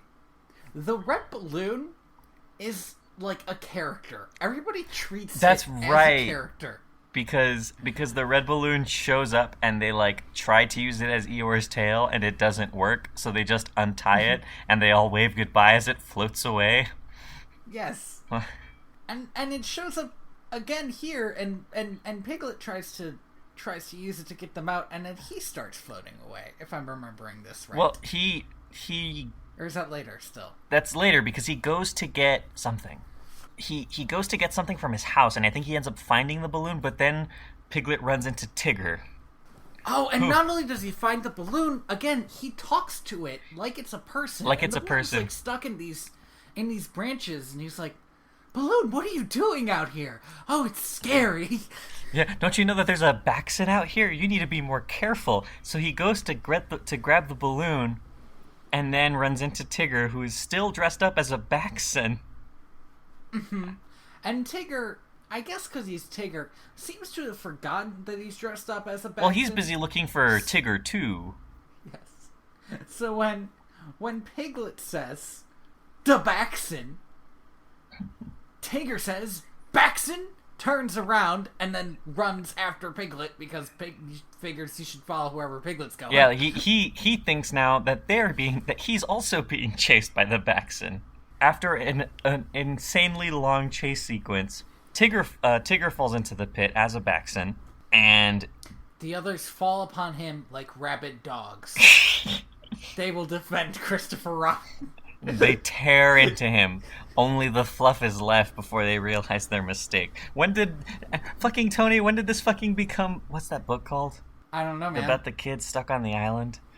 Lord of the Flies. Thank you. When did this become Lord of the Flies? How do I not remember that? I'm a poor excuse for somebody who enjoys literature. I haven't even read Lord of the Flies, so don't... I mean, you're fine. I read it. I had to read it for some class sometime. But so Tigger falls into the pit, takes off his disguise, and Piglet ends up falling into the pit as well, along with some of the storybook's letters. Oh yes, and we've sort of brushed on this. The storybook focus of this movie is so much more palatable. It's not just a narrator narrating things and then skipping through parts of the book, which kind of feels really cheap and a way to not come to a conclusion. They physically, like, there's a scene where Eeyore's little scarf that they gets tangled in the letters. On the letters, yeah. And as he walks away, string along. Yeah, and as he walks away, he's dragging sentence after sentence off of the book. Yes, see, this is a much better way to deal with this idea. So, Tigger is really sad because Eeyore doesn't want to be Tigger too. And Eeyore, being able to talk to people in the most adult way possible, reminds Tigger that the most wonderful thing about Tigger's is that he's the only one. And Tigger gets over it. That's true. But also, it seems like Eeyore's kind of throwing some shade. Really, it really does. Like, what if I were to say to you, you know the best thing about you, Andy? You're it. The clown, you mean? Yeah, man, that's what I meant. You are the clown with the red balloon, Synergy, who kills kids. I don't want to talk about this but there's a thing happening on the internet because of this movie that disturbs me in a way that I cannot get over. But we'll talk about that later. Well, I'm going to go watch that movie, and I think once I do that, I'll talk about it. I'm not going to watch the movie. I have no interest in horror movies. And even if I did, I'd watch the Tim Curry one first. I'm the only person in my life, I think, that enjoys horror movies. Yeah? Which is weird, because I'm like a crybaby scaredy cat. But well, and also a lot of people like horror movies. Yeah, but none of my friends do. Huh. Anyhow. So, they eventually realize that they can use the storybook letters that have fallen into the pit to make a ladder. Mm-hmm. And they just climb out. And I think they might admonish the balloon for not helping. No. Because the balloon goes and gets Christopher Robin, remember? Oh my gosh, yes. Christopher Robin's I found balloon and I decided to come over and see what was going on. And Christopher Robin lets everyone know that he was just going to be gone and that his note said he would be back soon. And the look that everyone gives Owl. Like animals. Yes. They lay upon his body, tearing him apart. Well, here's the thing until nothing about Owl. but feathers are left. I think he often forgets what sort of abilities flight gives him. But man, does he get the fuck out of there. He just flies away. See, the thing is, right, is Owl has the strange ability to not be there when he's in trouble. So he can never be wrong. Pooh has still not eaten anything today. Yeah, because they decide that because the red balloon saved everybody from... Because the red balloon found Christopher Robin, he deserved to get the honey pot. So they tie it to the honey pot, and it floats away. And Pooh's just sitting there like, oh, son of a bitch. Now what am I gonna do? The fucking balloon got it. As a sort of last resort, Pooh goes to see Owl to get some honey. Because he remembers that Owl had some on his shelf from when he won the tail prize. Yes. Because he just kept it. Not because he won it, but because he just kept it. He rings the doorbell. He notices that the doorbell ringer is pretty weird. It's like not your average doorbell ringer. It's a bit gray. Yes. Has a bow on it. He does not immediately decide that this is a red flag. Starts to talk to Owl, and then thinks... And then Wait says, a minute. Yeah, where'd you get this doorbell ringer?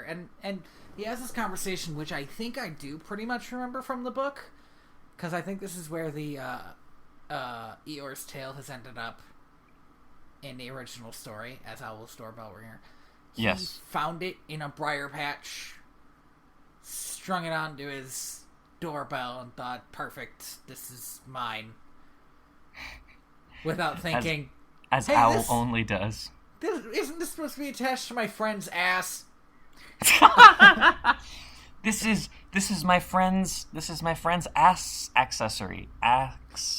Accessory. There's a pun there. I didn't make it. Yeah, in you'll time. work it out.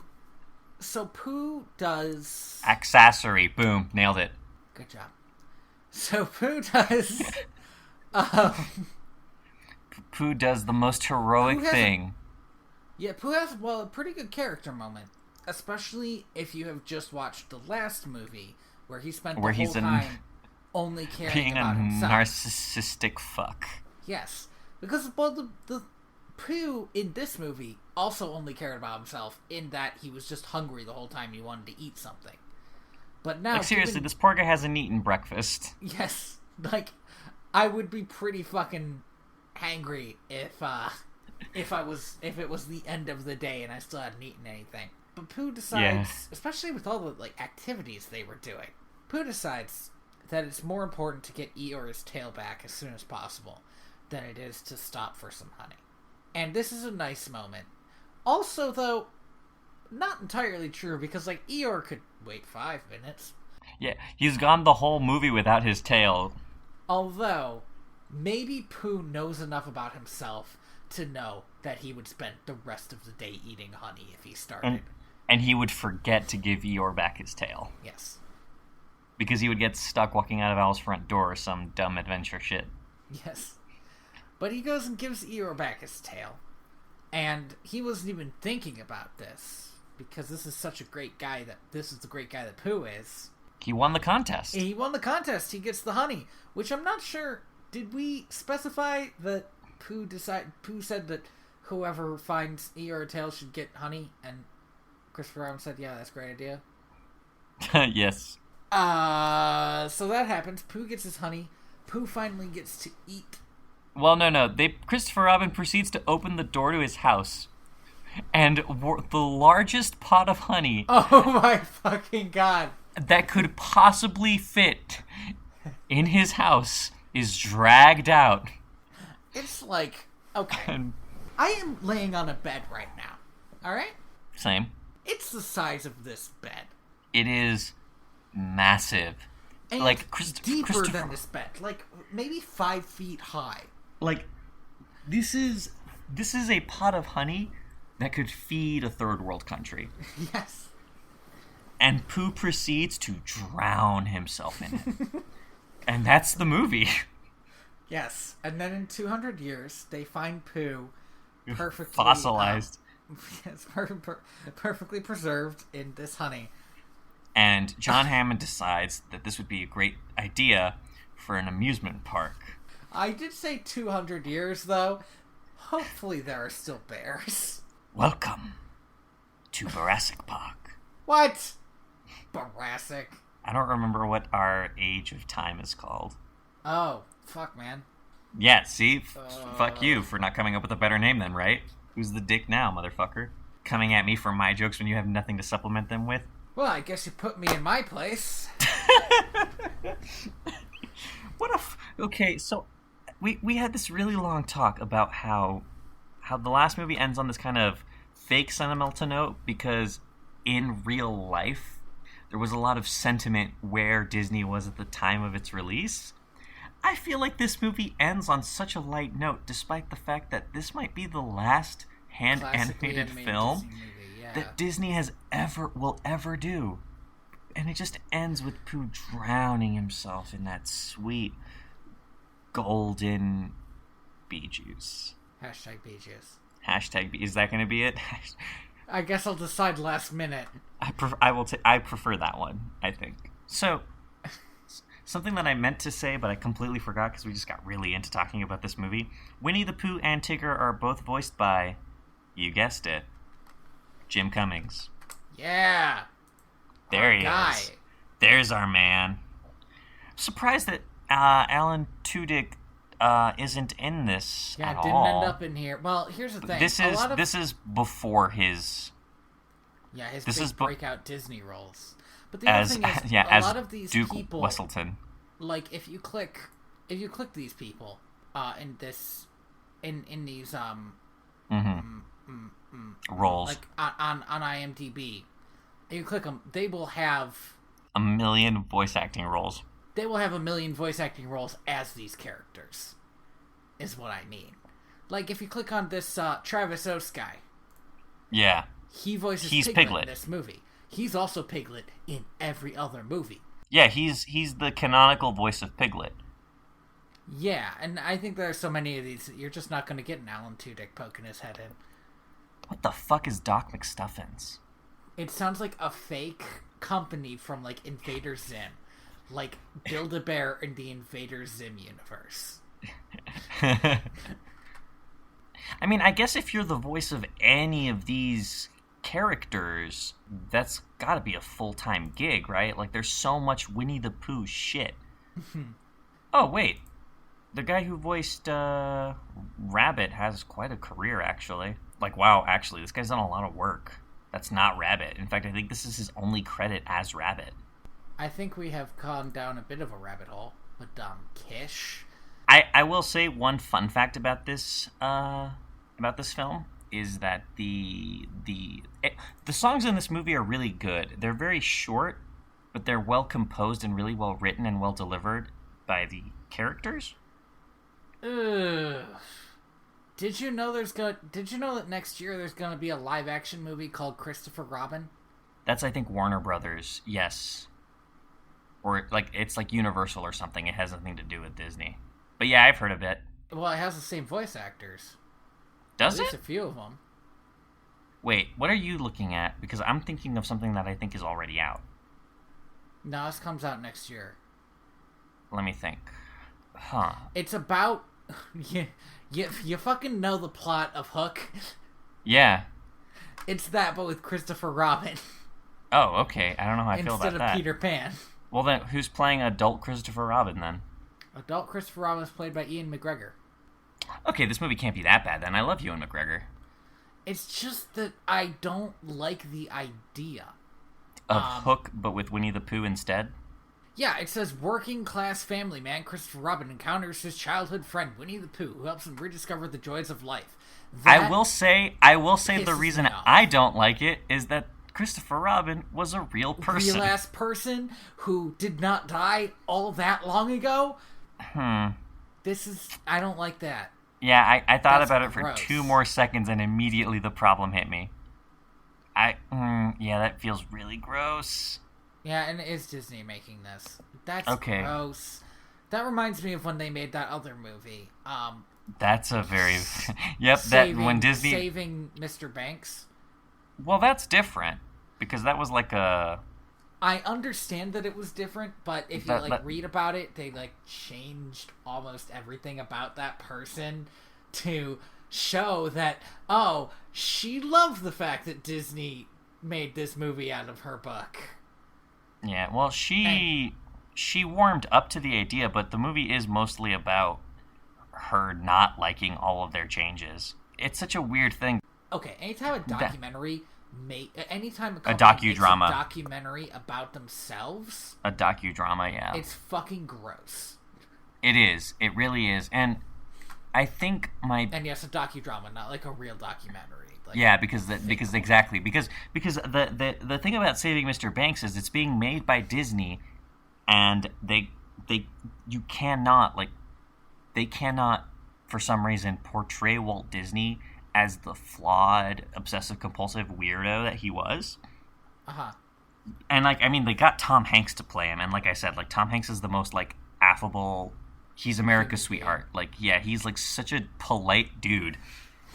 They're going for an image for Walt Disney that Walt Disney was not. And I think that's where the film ultimately fails for me.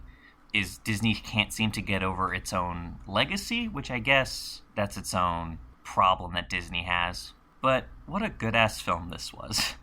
This was a very good film. I'm probably not going to watch that Christopher Robin movie, but... I probably might, just because I want to know what it's about now. But I will say this. Disney put this movie out to die. There was almost no marketing for this film. You know what? I think the only reason I know about this movie is because I watched The Late Late Show. Yeah, and Craig Ferguson was like all about it. He was so proud of being involved with this movie. He really probably enjoyed being in a Disney movie, and enjoyed, like, I know that he likes doing roles that his kids can watch. Yeah. His kid can watch. I believe he only has one. But that's cool. So yeah, other than Craig Ferguson on his own late night TV show that he was hosting. Right. The late night TV show that's after the popular late night TV show. Yeah, with that weird, creepy Scottish Conan guy. What was the one you said? The lesbian of late night. Yeah, something like that. Yeah, he would always refer to himself as the fact that he looked just like a lesbian. I need to find a clip of him saying that, because I bet he delivers that so well. But I want to go back to my original point, which is Disney pretty much set up this movie to fail. Craig Ferguson did a lot of talking about it because he was just really proud to be involved in it, I think, and also because he was happy to be involved in something that his son could watch, because his son definitely shouldn't be allowed to watch that late night show. It's on way too late. Yeah, it's got a skeleton on it. They're scary. Yeah, but it was released the day of Harry Potter and the Deathly Hallows Part 2. Fuck, dude. The day of, and they refused to like release it. It was released a month earlier in the UK, and they refused to release it a week earlier in the US. At least, like, give it something. Like, they put this movie out there to drown, and it made back its budget. It had a budget of what was it, like $35 million, and it made back $50 million in its box office. Okay. So it wasn't a flop, but I mean, it definitely probably. I'm sure it would have been bigger if they had freaking advertised. Yeah, if they had advertised it at all, if they had not released it on, the culmination of one of the largest book to movie adaptations of all time in history. One of the largest is probably one too many modifiers, actually. Probably just the largest book to movie. Like the ending of the Harry Potter movie series was such a phenomenon. Mm-hmm. Like, here's the thing, that was it. Like, all the books had come out, and those had been such a big deal, and that was the last of the movies to come out. That was the end of an era. And this was like a good 5 or 6 years before they announced that they were going to be doing the Fantastical Beasts thing. Mm-hmm. Or the Cursed Child. Yeah, so as far as anyone was concerned, this was the end of anything Harry Potter that was new. Mm-hmm. And Disney just, like... But the worst part to me is that, like, Disney pointed to this failure as a reason for them shutting down the 2D animation side of the studio, which is so, like, that's fucked such bullshit. up. Yeah, like... Especially because it wasn't actually a failure. Yeah, like, they it was, set like, it up to fail, and it did pretty okay. Yeah, like, you set it up to fail, and it still earned back its money. I'm just so mad. Like, I want more. I want to be where the people are. Fuck. Thank you for listening to Direct to Video. I have been Tony Robusto. Yes, VHS. I forgot about our. I forgot. I've been Tony Robusto. It's been so long since we've recorded a regular episode. Gosh, I know, right? For like 4 hours. I've been Andy Reyes. Next time we do a full episode, which I'm not going to swear is next week, but hey, maybe. Who knows? God is strange. I don't. That was. That was a weird. God himself will put the Little Shop of Horrors DVDs in front of my eyes. You gotta make sure to watch. Okay, so we're gonna watch Little Shop of Horrors. Both of them. The 60s version and the 80s version, which I believe are the right times. Yeah, something like that. You have to make sure to watch. They re-released the 80s version at some point, and you need to make sure to watch the original. So I don't know what they call it, if they call it like a director's cut or what. But watch the original. Watch the original. Yes. Aces. Basically, they changed the ending. I don't know how I feel about that. Maybe I'll watch both. There's don't spoil that'll it for me. Something we talk about, actually. Yeah, don't spoil it for me. We'll talk about it then. The ending is... The fact that the ending changed is super important to that movie. We already asked you to give us a 5-star rating and review, and we told you that we loved you, so we'll just leave it at that. If you want to find us on the internet, you can find me at TheaterBats on Twitter. Twitter. Yes. Sorry. You can find me at royalty_valence on Twitter and Instagram. Instagram now. Yeah, I got one. I think that's going to be where I put all of my art stuff, and also if I start deciding... I've been wanting to do some like light video stuff, and I feel like if I'm going to do that, it's either going to be... It's probably going to be there and on Twitter. Yeah. Just kind of short little rants about stuff. Like, I have a lot of unfinished thoughts about Winnie the Pooh and Jackie Chan and Peanuts and Calvin and Hobbes that I have no place anymore because of us, right? Nobody knows we talked about Peanuts and Calvin and Hobbes. Yeah, but I just like I have so much like filtered scripted stuff that I want to do, but I don't want it to be like professional because I don't have the tools for that. That's cool. So we'll see where that goes. I keep on thinking I should get an Instagram because a lot of my friends are on it. Same and I thing. think maybe I could just take pictures of dogs. Literally, dude, you should just do that so that my Instagram has more dog on it. That's a solid point. I'll think about it. And you can find my webcomic at inspiredbytrueevents.org. It's really good. It's really funny. It's got one of the best jokes I've ever read in a webcomic on it. Thank you. Way to milk that. And the... Seriously, that fucking air balloon joke with the chicken is really good.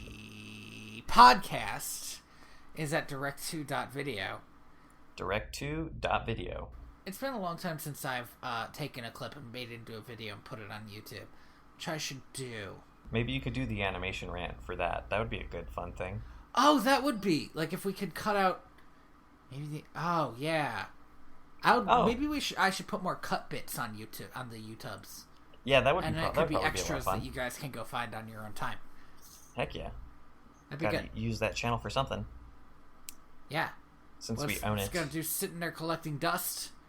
I'm pretty sure the most popular video, which isn't even that popular, is the toxic masculinity Gaston rant. Gosh, I really just was in an emotional place and I went off. I fucking love it.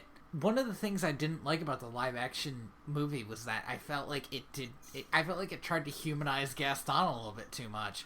And I was like, no, make him what he is. He's just a fucking asshole. Yeah, he is irredeemable, and that's why he dies. He is irredeemable because he's a regular guy. And I guess maybe that's indicative of where our relationship is with toxic dudes right now. Is we're more willing to humanize them than actually vilify them for their actions. Mm-hmm. And I can do both. I can hate people for being human. Easily. I have enough hate. On that note, I am the ghost of John Smith. Ooh. Oh, wait. This little tune that you're probably listening to right now. Right now! That's theme from Penguins on Parade by Lee Rosevere. It's so good. It's from music from Podcast 3. Or for Podcast 3, I believe. It's in the description if you want to grab that and other Lee Rosevere stuff.